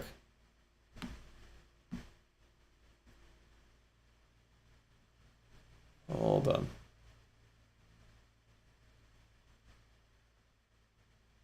$9.23. Okay, we should be good. I guess that was just a quick little dropout. Okay, I'm almost caught up in chat. Cool. Ryan says, pretty sure all the 5-inch props are $1.59. That's what Tarek was saying yesterday on the live stream. Wow. That's really good. If you need props, get your ass to CycloneFPV. If you need 5-inch props, I should say. If you have questions about freestyle props, tag me in the chat with the name of the prop, and I'll give you my opinion on them. Again, my opinion on these 5146s is that they're a great prop, but unless you have a low KV motor, unless you've got like a 1600 KV 6S 2306 or 2207, or if you're on 4S, if you're like 2200 KV or 2300 KV, that's when I would maybe use this 5146.6. But if you're 17, 18, 1900 kV on 6S, or 2400, 2500, 2600 kV on 4S. This is going to be a whole hell of a lot of power. And you could motor limit them down a little bit, but yeah, the lower pitch props are also a little bit lighter weight, which is going to let the PID loop's reaction time be a little bit quicker, right? Like we were talking about a minute ago. DYS 1806, this is an old ass motor that's too low of a KV. It is a really smooth running motor. So if you're building like a cinematic rig and you're doing like 6S, because that's a pretty low KV, these could work. It's a really OG motor, that's why it's only $3. But it's going to be very smooth running, which is interesting. There's not many smooth running motors that are this stator volume. 1806 is a stator volume little crank, a 3.5-inch prop like a son of a bitch, or a 4-inch prop like crazy. Big old M5 shaft, so you can use the, you don't have to screw around with T-mount. So yeah, even the fact that it's an older motor, what that means is it's going to make less power.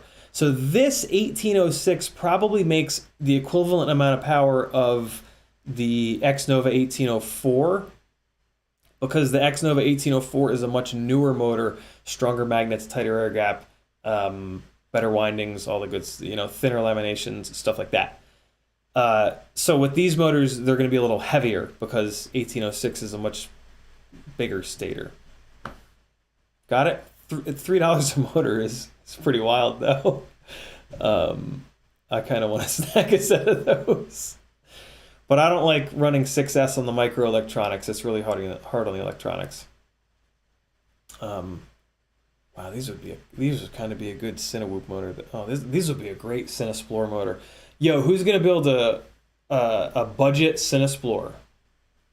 Oh my God, what about a budget one-way Cinesplorer? Oh man, this is how bad ideas start. This is not going to go well. I clicked on it. I shouldn't have clicked on it. Let me get caught up on the chat. Maybe that'll distract me from a really terrible idea that's coming. What's the cheapest possible HD camera we can put on a one-way Cinewhoop? Because an edit with that title will be very clickbaity and very like, ooh la la.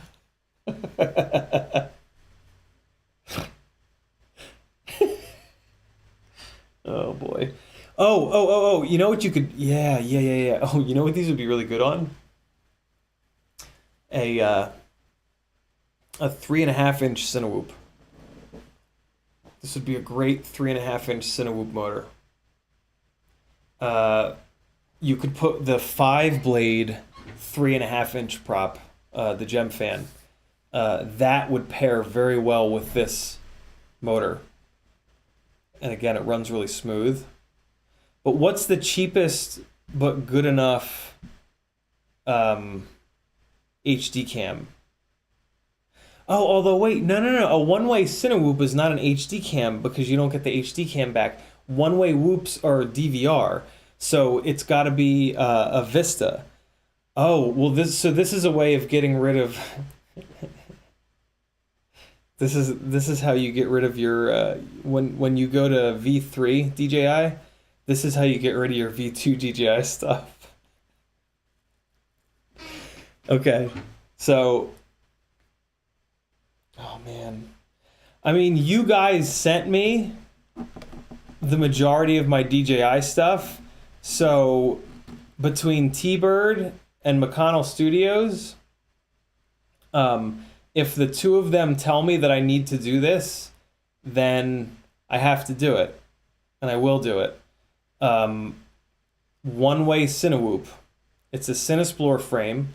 I bought 2 Cinesplorer frames from Team Black Sheep Christmas time when they were doing a clearance on them, and I think they were like $23 for the frame, $23 or $24, right? So, and then $369, $12 in motors, which will probably fly really good. But then the Cinesplorer is only a 3-inch frame. So what we do is we take the ducts off of the Cinesplore, and that'll give us the extra room for the 3.5-inch 5-blade propellers. So that, and since it's a one-way thing, like whatever, right? We fly it into the ocean or one of the things I was thinking is there are around here in Georgia, there are runs of high tension power lines, and they run those straight, just perfectly straight. So this could be that. Just as far, just until it explodes.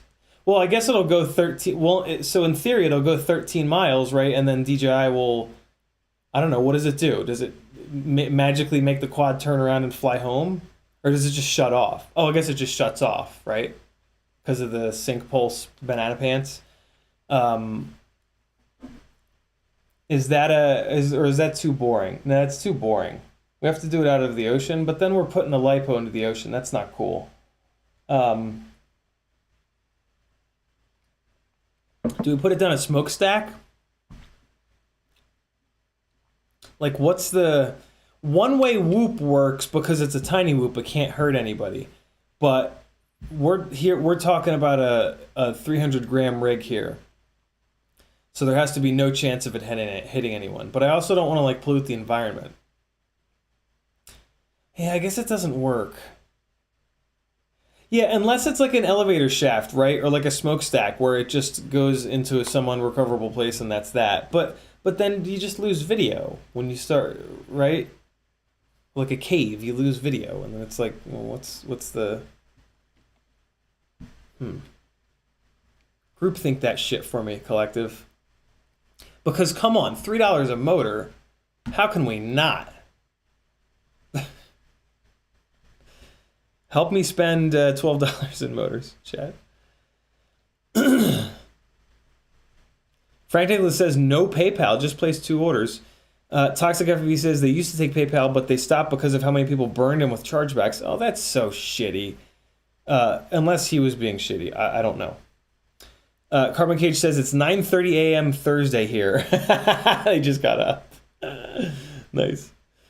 Flush FPV says, did you try the stick bang props that were given out at Rampage? I did not, but I have a pretty good idea of how they fly. All the 4.9 props fly pretty much the same. I really like it. I really do. It's not as float. I fly very lightweight freestyle rigs, right? They're like 605 grams, 610 grams. And the 5.1 inch props are a little bit too floaty. All the 4.9s are a little bit less floaty, and they're also a little bit lighter weight. So the PID loop is even more under control because what we were talking about earlier with response time. So I really, really dig them. You definitely lose efficiency for sure, but I don't care about that efficiency. I like freestyle batteries that last for 3 minutes, not 5. And with some of the 5.1, 5.2 props, they're like 4.5, 5 minutes, and I'm like, I'm out of ideas by that point. I need a second to like chill, let it sink in, let my like mental 3D map of the area that I'm flying in kind of set in, and then I can go back up and learn a little bit more of it, and then come back down, take another little rest, right? The whole like 5-minute runtime thing is too much for, I guess, for how I sort of fly, right? Which is pretty, like, I push really hard, like there no gap is too small, like, kind of thing. Although that's not true. I'm not as at Rampage. All of the people that like just will dive anything, regardless of how insanely small the chances of getting through it. Like it's not that those guys come out; it's that there's all of us are around each other. So it's like, Jesus, how can I top all these other guys? Well, all right, that'll clear by 0.5 of a centimeter. Let's try it. Like, I won't do that. That's just crazy. And for me, to be honest, like if I can't hit a gap during like a little flowy bit before and after, I'm just not interested. Like like I've said before, I'm not a trick guy. Like I want to put together like 15 or to 30 seconds of like jammy jam.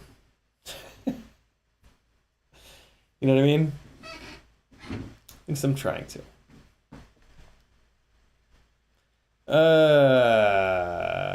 Matt Dirksen says, one of the reasons I blow my budget so often is I have my credit card number memorized.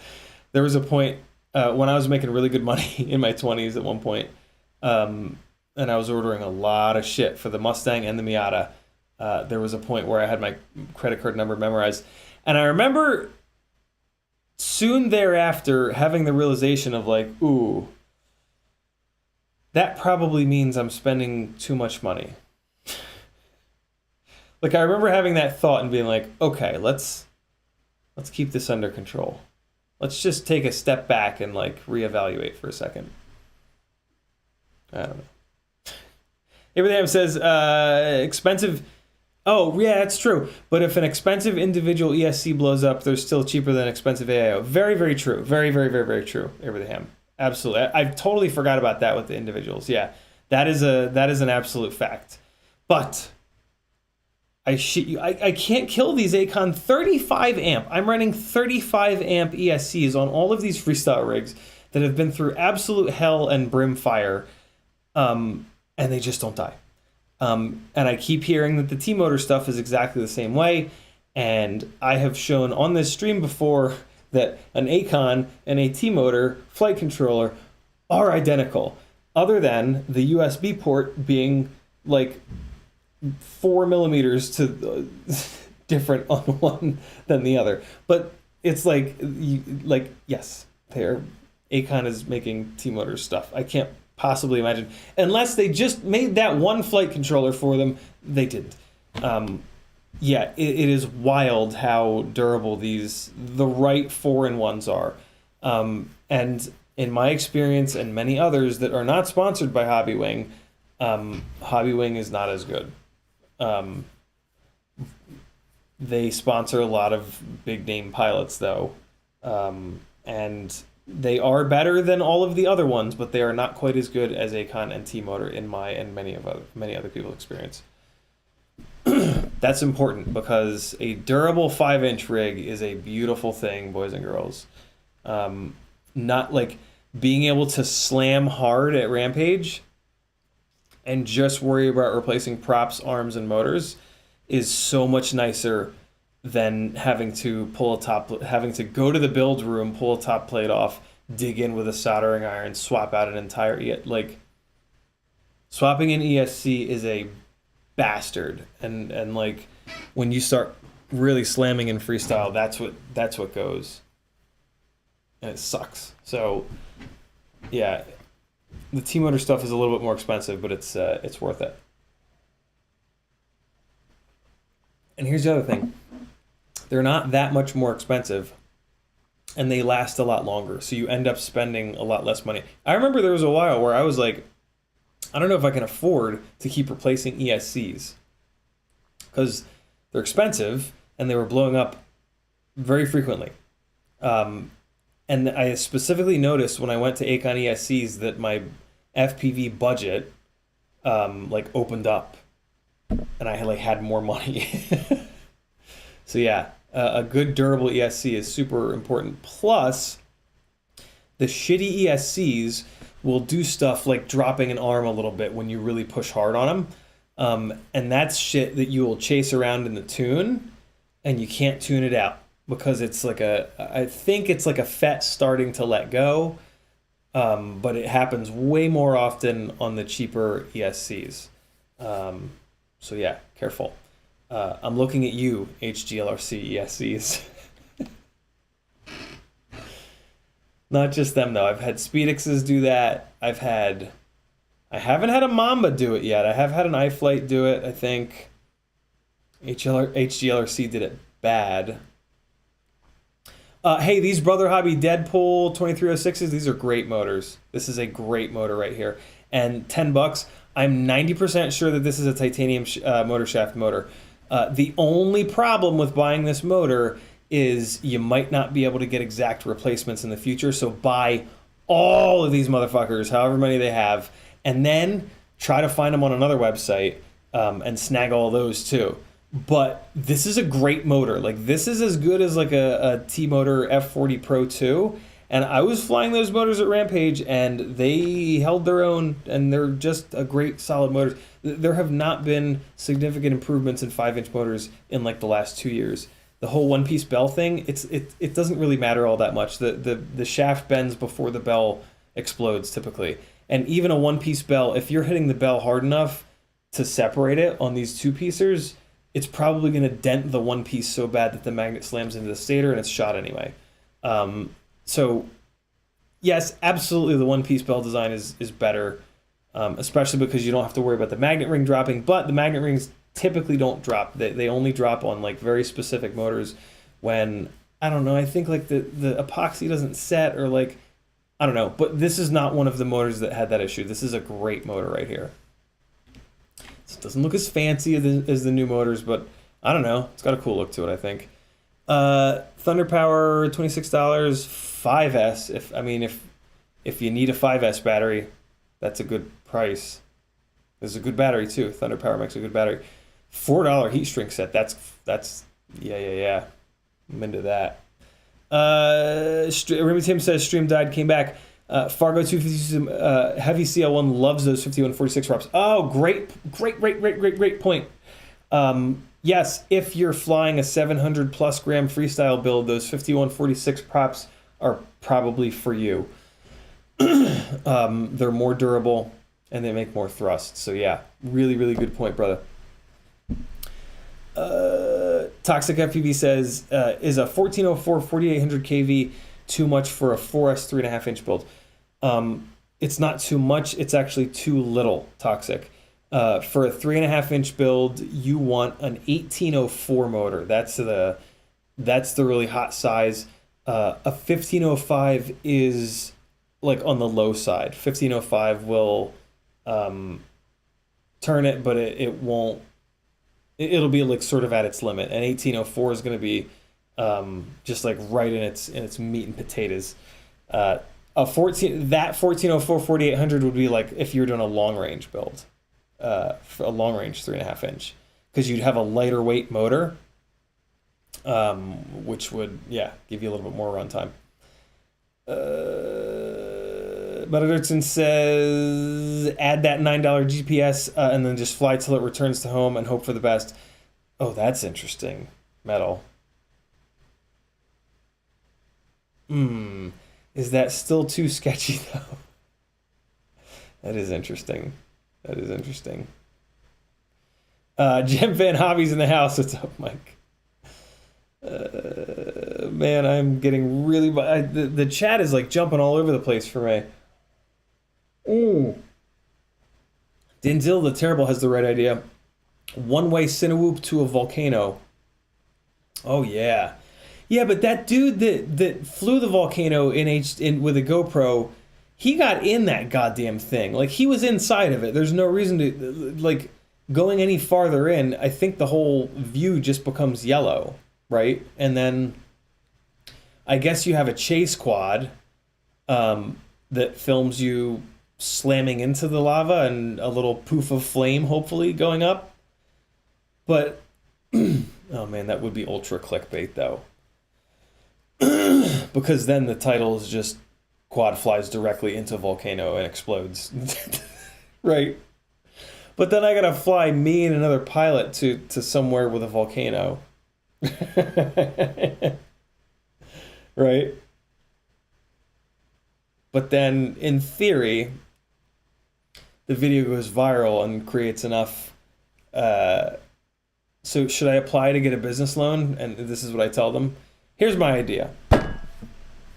You see, I'm going to fly a drone into a volcano. I'm going to film it, and I'm going to put it on YouTube. And I'm going to use a clickbaity thumbnail. Everybody loves them. And I'm going to get picked up. It's going to go viral.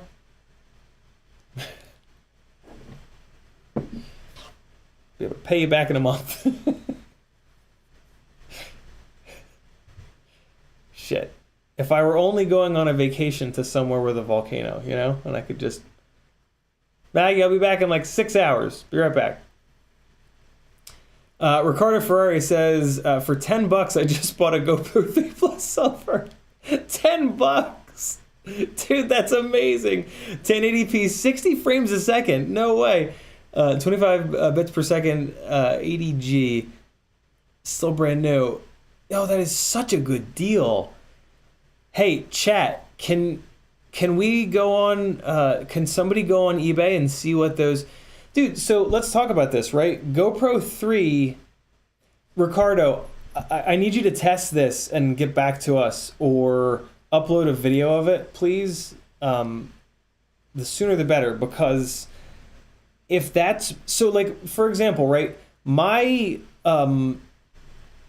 edit for the Rampage Rippies that won was filmed on and got me a bag with $500 worth of stuff, and the cool little trophy thing that's at the apartment. I showed it off on Monday stream. That edit was filmed on an Insta360 Go 1. Insta360 Go 1 is 1080. GoPros have always kind of looked way better than Insta360's cameras. So I wonder if this GoPro 3 Plus Silver, right, looks as good as an Insta360 Go, or maybe even the Go 2. And if they're really cheap, because they are very old, if they're like $20 or $40 or maybe even $60 on eBay or OfferUp even, right? That might be a really good, super cheap. Because what are we editing for now? Fucking Instagram, right? 1080 on Instagram looks totally fine. Ooh, and it's a GoPro, so it might even be kind of more durable than the Insta360 stuff. And I know that those early GoPro heroes were light. They were very, very lightweight. So they might even be good, like 3-inch and 4-inch payloads, right? Like HD cams. Ooh. All right. One way to whip into a volcano. Gotta get caught up on chat. But Edgerton says, or maybe station someone else a long way away and have them go hunt for it. You know what I have thought? I have thought of an adventure mission. I don't know how you would do this. You might just need to hook two. I'm sure that there's an easy, clever way to do this. You put one pilot 2 miles away from the other one, and they both go on the same channel on the goggles. I guess the second person might need to go to the spectator channel, right? If you do this on DJI. And we are talking about doing this on DJI, right? So that's all that matters. So the person at the limit of the first person's DJI range, the second person's DJI range picks up. They somehow need to take control over the quad, right? I'm sure there's a very elegant, simple, OpenTX magical way of doing that, right? And then that person continues to fly it. So you try to do a longest A to B flight, right? But you wouldn't want to do that with a 3.5-inch rig. Oh, well, unless that's the whole gimmick. The whole gimmick is longest A to B micro flight ever. And you do it with a 3.5-inch prop or a 4-inch prop, or... Well, then the whole what's the definition of micro? Is it 3-inch or is it 4-inch? I actually don't know. Is it 4.5-inch? Is it 3.5-inch?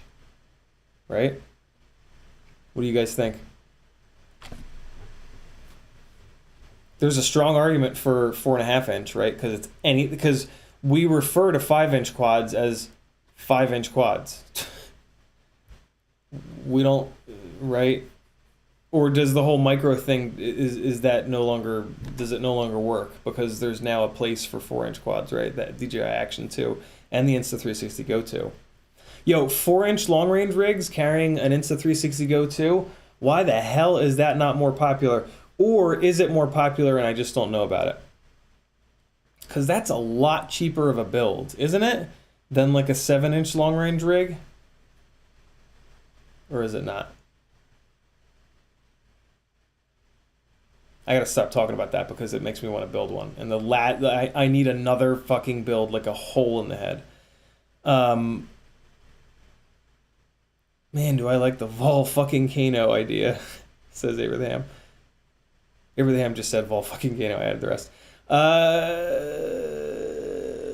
What Metal Dirtskin actually says, or maybe station someone else long way away and have them go hunt for it.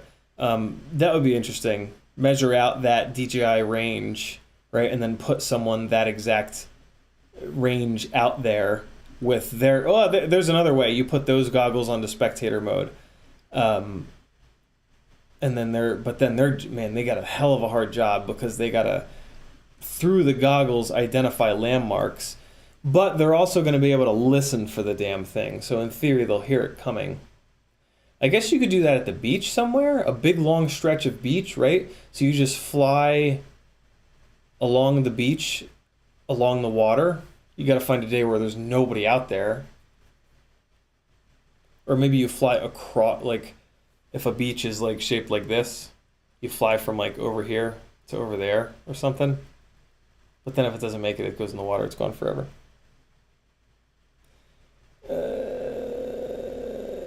Because yeah, when the DJI feed just goes out and that's the end of your edit, there's no satisfaction there. You need a chase rig to chase it falling down, or you need to at least be able to have someone out there to recover it, and they have a camera to show where it crashed. And then you plot that on the map and you go, oh yeah, Crossfire kept going for another 150 miles. Fargo says, come to Charleston, fly it one way over the ocean with a bottle on it, and I'll chase you in a boat and retrieve it for you. Oh, that's fucking interesting. That's super goddamn interesting. Because, yeah, I mean, what I really want to do, though, is once the DJI feed goes out, just hammer the throttle. Because Crossfire will outrun it.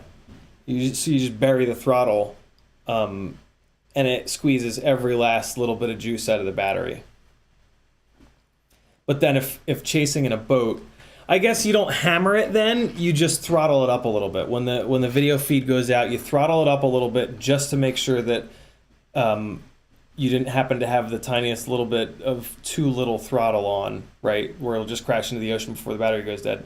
Oh yeah, and you have to throttle it up a little bit to offset the fact that the battery is going to sag as it goes dead, right? So yeah, as you lose video feed, you throttle up a little bit. And then the person in the boat, in theory, should still be able to keep it in view. And the whole bottle on it thing absolutely works. We could do this at Lake Lanier, actually, on the nice smooth water. It would be harder over the ocean, wouldn't it? Although the Charleston, the Charleston doesn't really get big waves. I'm sure you know the answer to that, Fargo.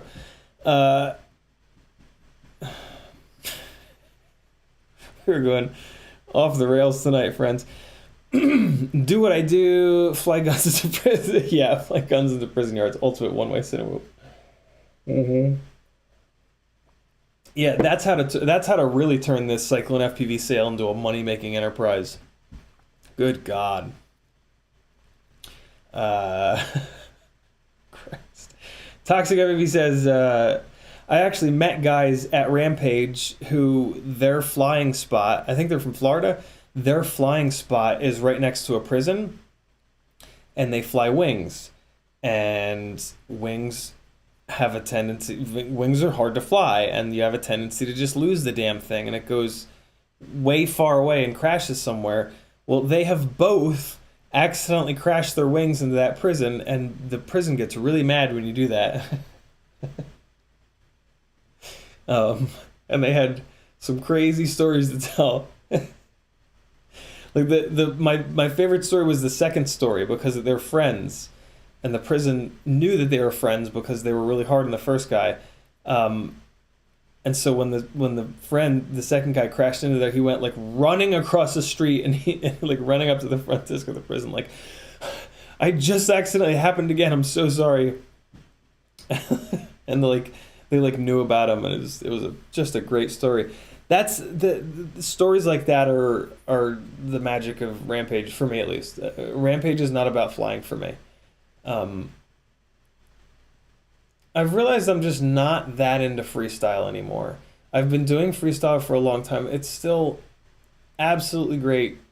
It's still great, great, great, great fun. But I think I like cinematic flying better, which doesn't surprise me because of the previous 20 years of my life, right? With still photography and TV radio, working in the TV studio and gaffer work and stuff like that.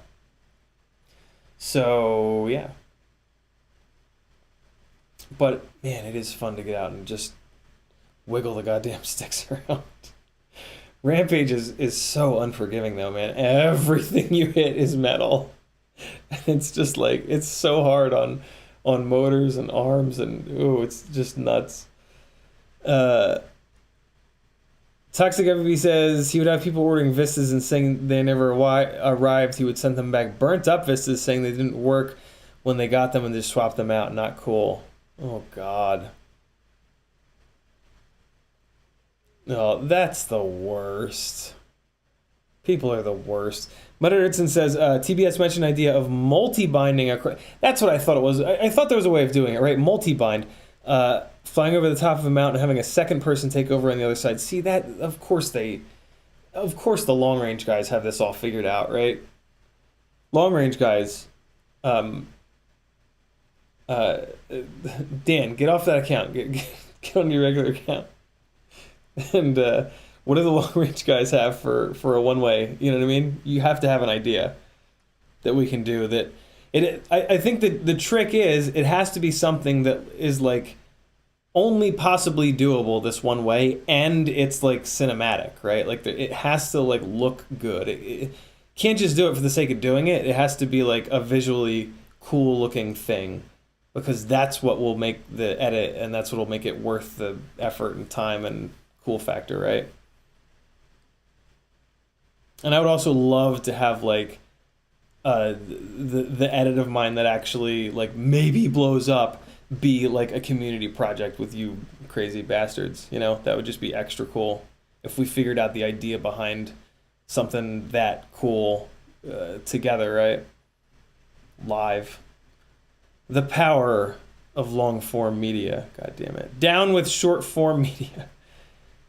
There's Gem Fan Hobby, much love, Bud. Bud, there you go. Doom Riders in the house. Just stepping by to say, stop by to say hello. Thank you, brother. Very cool of you. No, we're not getting into that.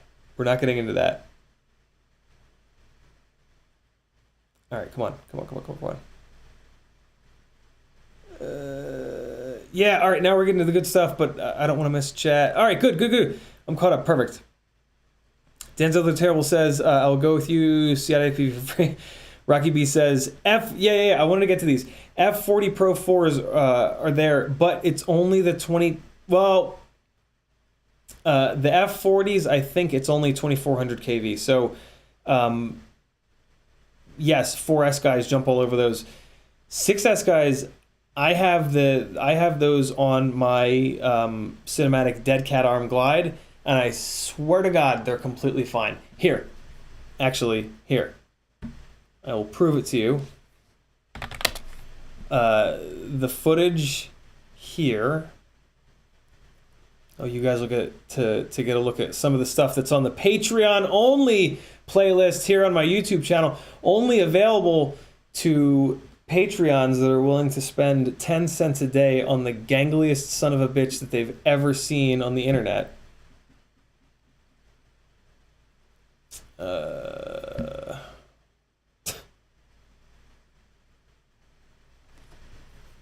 This edit, this is my cinematic Rotor Riot Rampage FPTV Rippies.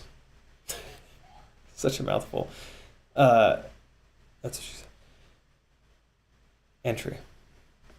Man, this is just you guys are witnessing the problem with this laptop, and or with the internet. There's a chance that actually I'm pretty sure that Sage is playing Elden Ring with his friends, and that might just be hammering on the internet here. But hey, there it goes. And we're gonna go here. And those of you that have hung in with me this long get a secret. I thought there was a get shared link option there. This is annoying. Yeah, you guys get the link to see this because I want to show you exactly what those motors fly like when you motor scale them down to like 70% on a 6S rig, which is to say completely fine. You know, you guys probably believe me, but if you have to see it to believe it, there you go. All of the freestyle footage and all of the 5-inch footage in that edit is on that rig. Glide, Dead Cat, Hero 8 up front, F40 Pro 4 2400 kV at 70% motor limiting with Gemfan 5143 3 props. And if that kind of content right there is not worth 10 of your cents a day, I don't know what is. Where did it go? There it is. Hey, look, here's the HDLRC flight controller that for 24 bucks I really think is worth it. The pads are nice and big. I had no problems with this, and it's MPU 6000. Snag one of these if you have. Wait. Here's the only problem with this. It's M2. Don't buy this.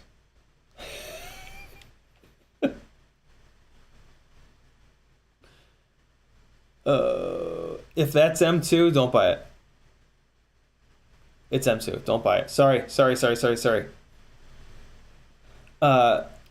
Technically speaking, there are little M2 rubber standoff guys, and they do kind of work, but they don't work as well as the rubber grommets in the corners. HDLRC 1106, stay away. Too tall of a stator, not wide enough of a stator, unless you're doing like a 3-inch long range build. This would be like an underpowered, tall motor for like a 3-inch, maybe even a 3.5-inch long range build. Hold on, chat again.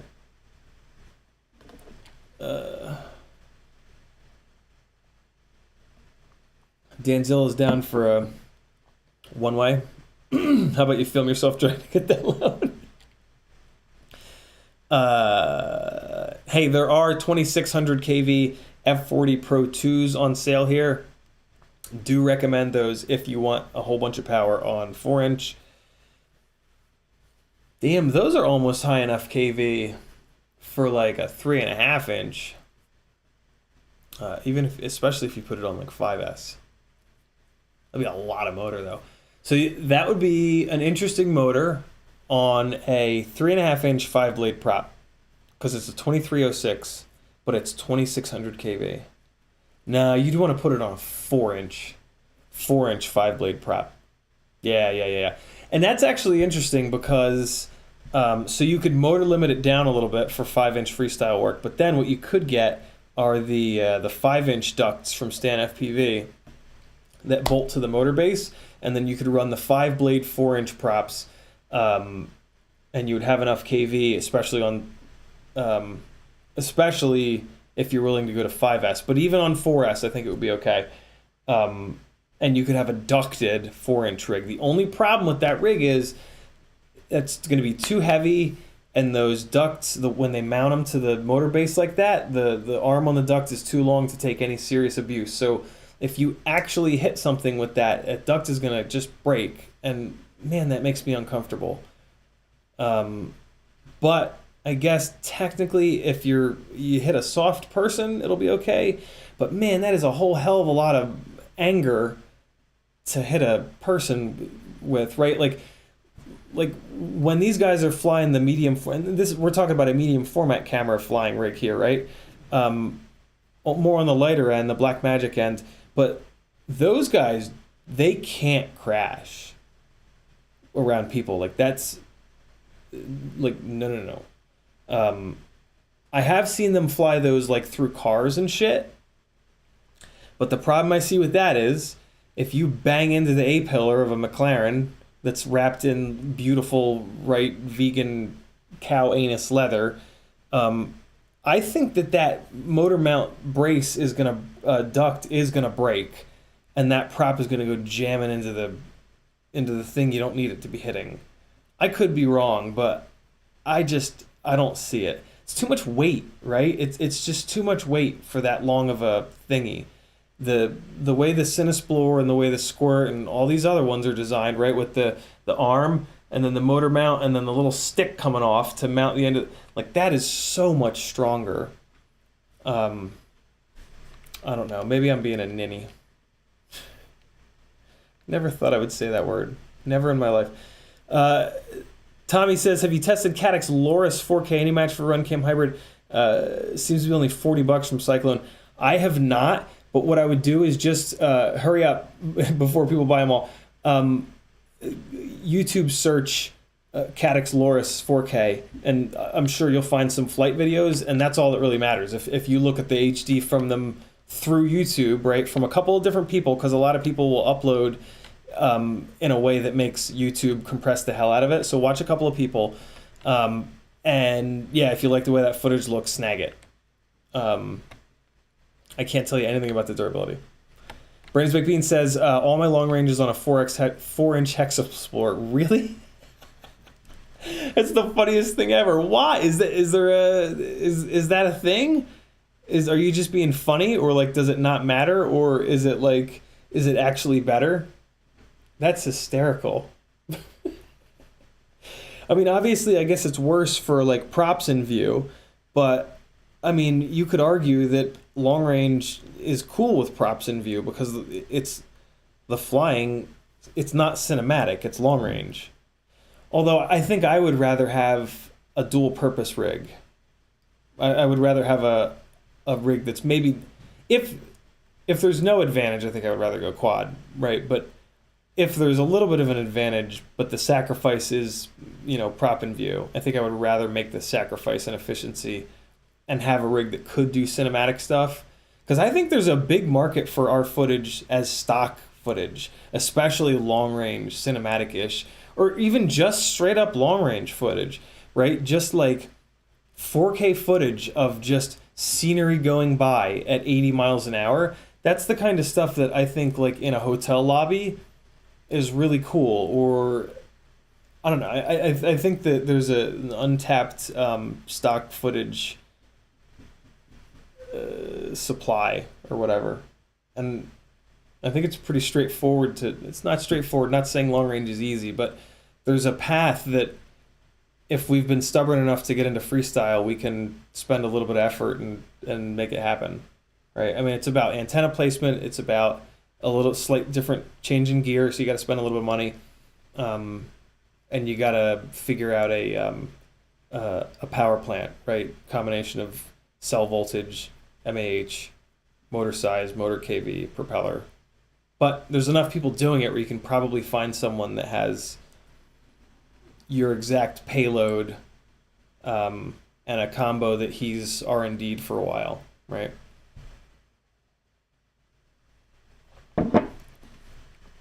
And down the hole we go. We going deep tonight, boys. Is this are we Googling too deep? Are you guys Googling too deep into my brain tonight? Or is this good for a change? I try to be more, I don't know, kind of beginner for, I try to remember to repeat the really important stuff because, not everybody catches every single one of these, but I miss like really going down the rabbit hole. Because I think some of you guys are there with me. I'm pretty sure that a bunch of you guys can keep up when I go completely off the rails and down the hole, the deep dark hole. Every Tim says your limiting factor for all of these one-way ideas or double pilot split up is taking control. Everything is going to be limited by battery life. Really? So we can't outrun the batteries yet? Well, no, that's not true, right? So hold on. These guys that do the testing, are they one-weighing? I thought they were going out to the range of the goggles or whatever and then coming home. I figured we could double it up, right? Or are they all flying wings? I guess they're all flying wings. They're all flying wings, aren't they? So do I have to learn to fly a wing? I have a friend that has a wing. Fuck you guys. Abraham says 4-inch is not that much cheaper than 7-inch, but it is a lot slower. Ah, it's true. That's true. That's true. That's true. That's true. That's true. That's true. It is a lot slower. It is a lot slower.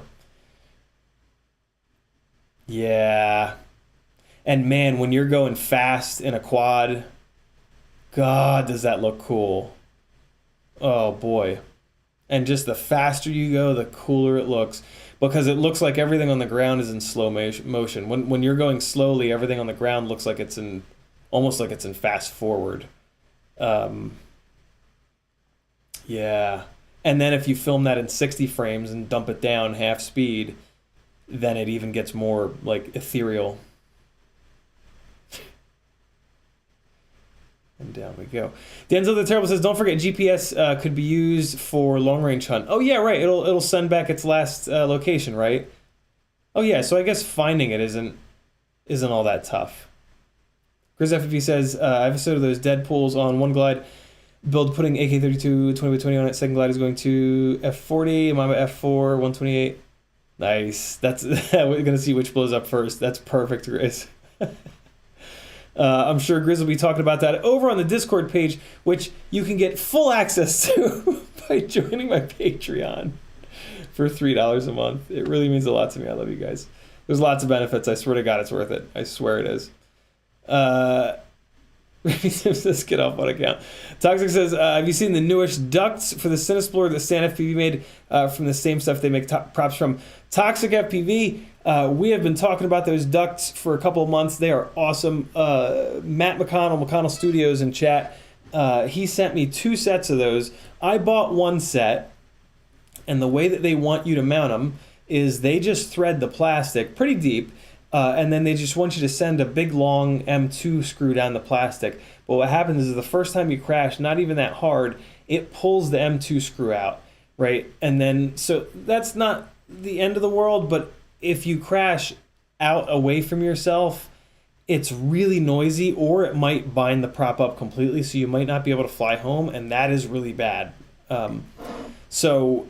What Matt McConnell did is he sunk a couple of those little brass inserts, you know, that we get with, like, I think run cam stuff, or, you know, the little brass inserts that they take an M2 screw, but then they're like knurled around the outside. He sunk a couple of those into a set of these HQs in the same way that Bob Rugi, Kebab FPV Cycle, used to show you how to do on his V3 CineXplorer ducts, the PTEG or PLA ones, I guess. And that makes them really durable. But the even better scenario, although it, in talking to Read in the Wind today, it's going to be tough to get these to go in straight. Those little brass collars, they're only like 4 millimeters long. On Amazon, you can get 100 bag of those brass collars that are like 10 or 11 or 12 millimeters long. Big, long guys. And I want to figure out a way to sink those guys into these, because I think, because in Micro Mayhem at Rampage, I slammed the one CineXplorer really hard, like to the concrete from 15 to 20 feet after I hit a light in the middle of a power loop. Because I'm a child. The Hero 8 survived, though. Yeah, that had the regular length brass collar in there, and it broke exactly where the brass collar was. So I am sure that the longer collars will make these ducts even stronger. But man, was that a hard hit. I don't think you'll ever hit that hard on an actual set, but someone absolutely will, right? Like, it will happen, because these Cinewhoops get flown at like the GoPro one shot downhill mountain biking thing, right? That's a scenario where you're flying a Cinewhoop, right? They were flying the Freybot QAV Pro 2.5-inch thing, right, with the carbon fiber top and bottom, because they needed more speed. But if that wasn't so downhill, if that wasn't like 40, 50, it looked like miles an hour, they could have been flying a CineXplorer with the HQ ducts on it. Like, they will rail. and that will be safer because they're tougher than that. You know, like if you hit somebody with those sharp carbon fiber edges in the face, ooh. So then I guess you put TPU bumpers on them, but then, right? I don't know. The whole safety discussion is tough. It's also gruesome to like always like look at a thing and be like, how would that perform if hitting someone in the face at 50 miles an hour with a Hero 10 on it? Although the naked GoPros really make that a lot less of a thing, less of a issue. That's why I think that 250 gram number is a really good number. I feel like that's a really well researched number where, like, you know, actual owie turns into like we're going to the ER. But Erickson says, I like cinematic better too, but for some dumb reason, you have to become an awesome freestyle pilot to be allowed into the Cinematic Pro Pilot Club. Oh, I don't like that that's true, but it's true.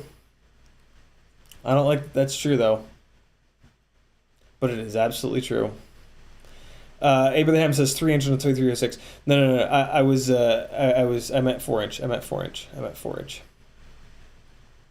Yeah. So think about this, right? A 2306 powers a 3-blade 5-inch prop really well. So it will also not powers, controls, right? The word control is how we describe like the PID loop and the motor and the reaction time being like within spec to handle the majority of the prop wash situations that we get into. Ha! So a good matchup for the 2306 is a tri-blade 5-inch. So then you go down to 4-inch and you start talking about a quad blade or a 5-blade. In this case, the 2306 does pretty well on a 5-inch quad blade as well, right? So it's kind of in between 3 and 4 blade. So when you shift down to 4-inch, it'll be in between 4 and 5 blade. So yeah, that's what I was getting at there. Good catch, thank you. Ryan Settlemeyer says, man, that 2-minute video was just amazing, beautiful. Thank you, dude. Yeah, that was a little flying for fun. Maggie and I went down to visit my parents in Florida at that RV park there. And yeah, I brought my stuff. I had been flying cinematic gigs a lot at that point. It was nice to take a little break. And it was also nice to just kind of like, Maggie is unbelievably supportive of me flying, and that like really means a lot to me, because I did not have that previously, so at certain times. So that's really, really cool. And yeah, it was just a really cool weekend that I got some pretty, and the sun had come down really nice and the light was just gorgeous, and it was a gorgeous spot. So it was, I could have done anything and it would have looked good, but I was just kind of like in a really good place in life. And it's funny, like when I watched the way that I was flying, I'm just like, yeah, like I can see how kind of chill I was just by the way that I was flying, which is really neat. That's there's an emotionality to flying that kind of comes out once you forget about like the stick inputs. Like once you're not thinking about like the moves, you're not thinking about like, oh, I'm gonna do a juicy flick now. You just do things, right? It just like your brain just sends things to your fingers, which the quad then does. That's when the controls go away, and that's when in my opinion, you start to see like a person's state of mind that particular day kind of come out. Typically just by like how good or bad they're flying, but there's other subtle stuff too, like were they calm, were they angry, and that's kind of neat to see. You only see it when you've watched a ton of that pilot's footage, though, right? Because you know, certain pilots will just be angry all the time, so they just fly angry all the time. So their first video, you won't be able to be like, oh, he was having an angry day. It's like, no, he was having an angry life. which is fine. You know, you do you.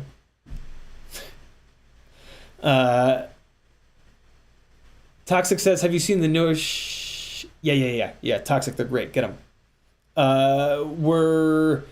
We don't have the. I actually want to talk to Matt McConnell about.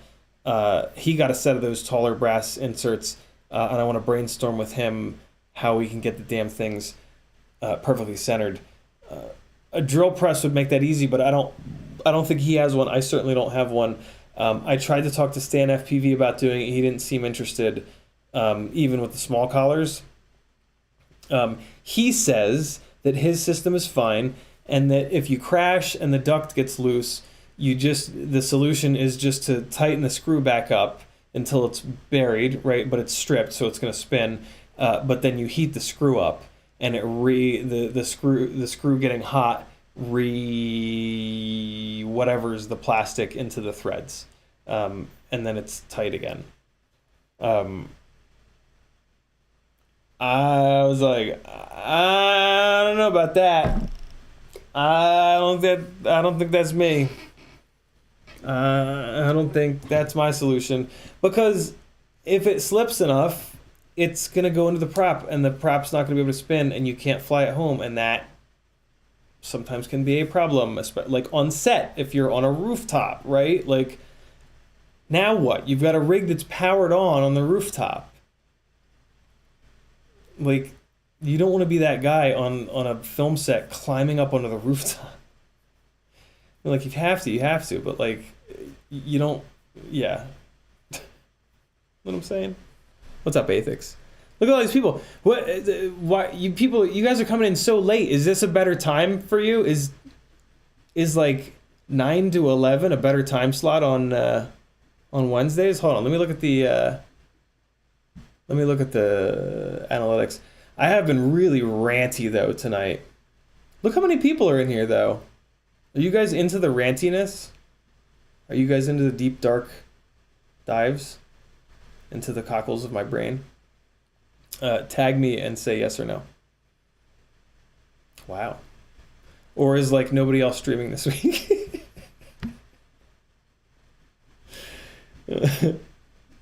or is encouragement to spend money the thing that you really want? Please say it ain't so. Say it ain't so, guys. My throat is starting to get a little bit angry. I might need to grab a. Oh, I have him here. Oh, I am. Man. If you listen real carefully, you can actually hear my genius. That is a Jeremy Clarkson quote that I'm going to really try. I said it on Monday. I'm going to try to not overuse it, but that is one of my favorite Jeremy Clarkson quotes. All of Jeremy Clarkson's genius quotes are great. I think there's a big playlist of them on. Hold on, man. You know, if we're gonna go off the rails tonight, let's go off the rails tonight. I feel like I feel like I haven't hung with you guys. You know, I've had to cancel a bunch of streams because of gigs, and then I was sick, and then Rampage. So I feel like I owe you guys some more hilarity, and it's I love to provide it, as always. So if we search for Jeremy Clarkson genius, I bet you this will. Here it comes. There it is. So this is one of them. Yeah, there's a bunch. But I think this is the one here. I think he says it in a million different ways. He's just brilliant. He's just a brilliant wordsman. He was an editor at a car magazine for. That's where he got his start in like his 20s, which led up to Top Gear. And yeah, it shows, you know. All right, here we go. Remy Tim. Range testing is usually on a fixed wing, You could probably hit the DJI 13-kilometer limit on a 7-inch one-way, maybe even two-way. But it seems like analog DVR would be better to watch it go down. Well, so wait, couldn't we watch it go down? We could watch it go down, though. What I'm thinking, Dan, is Pilot 1 flies it to the end of its range as a quad, right, in a cinematic way. We put like a legit HD cam on it. So this is, well, I guess you could also argue that this is the, well, then I guess one of these like 20-inch propeller drones could just smash this. But, you know what you could do? It would be a mini quad thing. It would be, I think the move would be longest one-way mini quad flight. We put, right? Mini quad is the designation for 5-inch. So we do a bi-blade 5-inch, and then we just buy a high gauge. We figure out the right set of motors that's high kV to swing a 5-inch bi-blade. And then we put a half-decent HD cam on it. And then we get really decent cinematic footage in just a straight line for the in perfectly stabilized, right? Because it's a 5-inch, well-controlled rig. Especially if it could be somehow be done over the water, I guess, with a bottle tied to it. But the bottle would really kill the speed. And or the second you fly the 13-kilometer range, and then so the first pilot blacks out. You add a little bit of throttle. The second pilot hopefully picks it up on spectator mode, and they watch it and record it go down. Right? That's what I was thinking. Does that make sense? And I guess you throw a cheap HD cam on it just in case you can get that footage back. But if not, at least you have the 720. Really good looking, man. I'm so impressed by how good the DJI footage looks. That's something that I did not expect. I'm really looking forward to doing a DVR 3-inch, because the fact that one of the things that makes me fly a little bit less hard with the rip squeaks is that the footage is on there, and it's on a memory card on there that can pop out. So I'm way more cautious with where I fly it, because, and with the little stuff, the point is to fly it in really sketchy places. So it's like, yo, I'll send it up the big 100 and whatever story building in downtown Atlanta, because who gives a fuck? It's a 3-inch rig. It's not going to hurt anybody, right? It's literally legal as long as I stay 400 feet from the building, and I plan on staying 4 feet from the goddamn thing. But the problem is, if it fail-safes, or if I lose video, or if I crash it, it's gone. And the footage is gone. It's like shit. That's what interests me about DJI. Yes, it'll hurt to lose a naked vista and the rest of the quad, but at least I'll have the really good-looking 720p footage from it. You know? And then the Fatshark Dominator HD, whatever the hell it's called, makes even more sense, because in that case, well, I think the VTX, it is way smaller than the Vista and way lighter than the Vista, which really is going to benefit a 3-inch rig. And then you can flip that thing into 1080 and sacrifice a little bit of latency, but who cares, because you're flying for the footage at that point. That's really goddamn interesting. Right? B-Man says, rants. Horrible says, yes. Bob Noxious says, yeah, man. What's up, Bob? Mother Dirtson was just here to hear me say cockles. Athex says, I want some fat snail. I'm with Ciotti, feeling a little bum rushed right now. Bunch of collective just swarming up out of nowhere at the same time. Fargo 250 totally here for the rants. Sounds like the shovel says, ran away. It is great all around knowledge, great for shits and goggles. Again, make sure you tag me if there's something on this incredible CycloneFPV sale going on right now that you want to get my take on. I thought I was going to go through the whole list, but yeah, it's been ultra ranty. B-Man says, do you watch Last Week Tonight? Because I heard him using that cactus fucking line. I almost spit my drink out. No, that's an old one for me. The cactus effing joke that I said, line that I said Monday. That's one from like my 20s or even my teens, like back then, you know, when it was like, it was just funny to say insane things like that. Bob Noxious says, he's amazingly funny, Metal Dixon. For long range, seems like you get the longest, slowest turning props you could possibly get it. That's true, right? But I'm thinking about it from a clickbait perspective, right?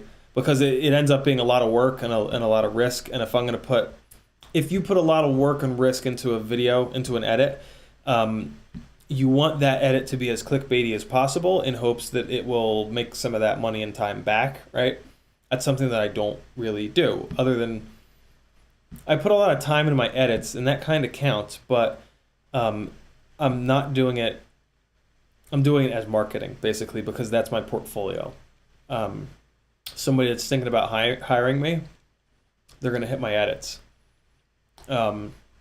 And that's, going to show them what I can and can't do. That's why I made sure that I had FinFPV put his name on the beginning of his edits. I didn't want something that, I didn't want any, like, oh, they hired me because of this edit and Finn did it. And I'm like, well, I don't edit in the exact same style. And then I do an edit for them and they're like, what's this? This isn't the style from your work that we saw. Oh, sorry, that's somebody else that edited it. That's not a good conversation to have. Remy Tim says, I don't know how spectator mode works on DJI, but I don't think it would help your case. Don't the two goggles have to be close together for it to work and limit your range too? I have absolutely no idea how it works. Athix says, could you make a TPU clip that covers the SD card? You can. Even easier than that, you take your hot glue stick and your lighter. You heat up the top of the hot glue stick. You just push that up against the memory card into the PCB. You pull it out. You cut the little string off, and it holds it in. It's just, yes, you can do that, but like, you get tired of doing that, and you get lazy, and then you don't do it, and then that's the one time it slams and spits it out. Maybe that's just me. Man, this cough drop got the job done. All right. TP clip, got it. Bob Noxious says, I have that TCM X220HV. It's just carbon fiber. I'm pretty impressed with it. Very cool. This one, drone racing frame, 215. Oh, no, TCM. I don't know, wherever the TCM is. You guys want me to go through some more of these? No, it's 10:30. It's 10:30. I gotta go. We got through a bunch of these. I gave you the highlights. T-Motor F40 Pro 2s and the Pro 4s. Look at this, the DJI camera for $44. That's a really good deal. I should get that. I am not gonna get that.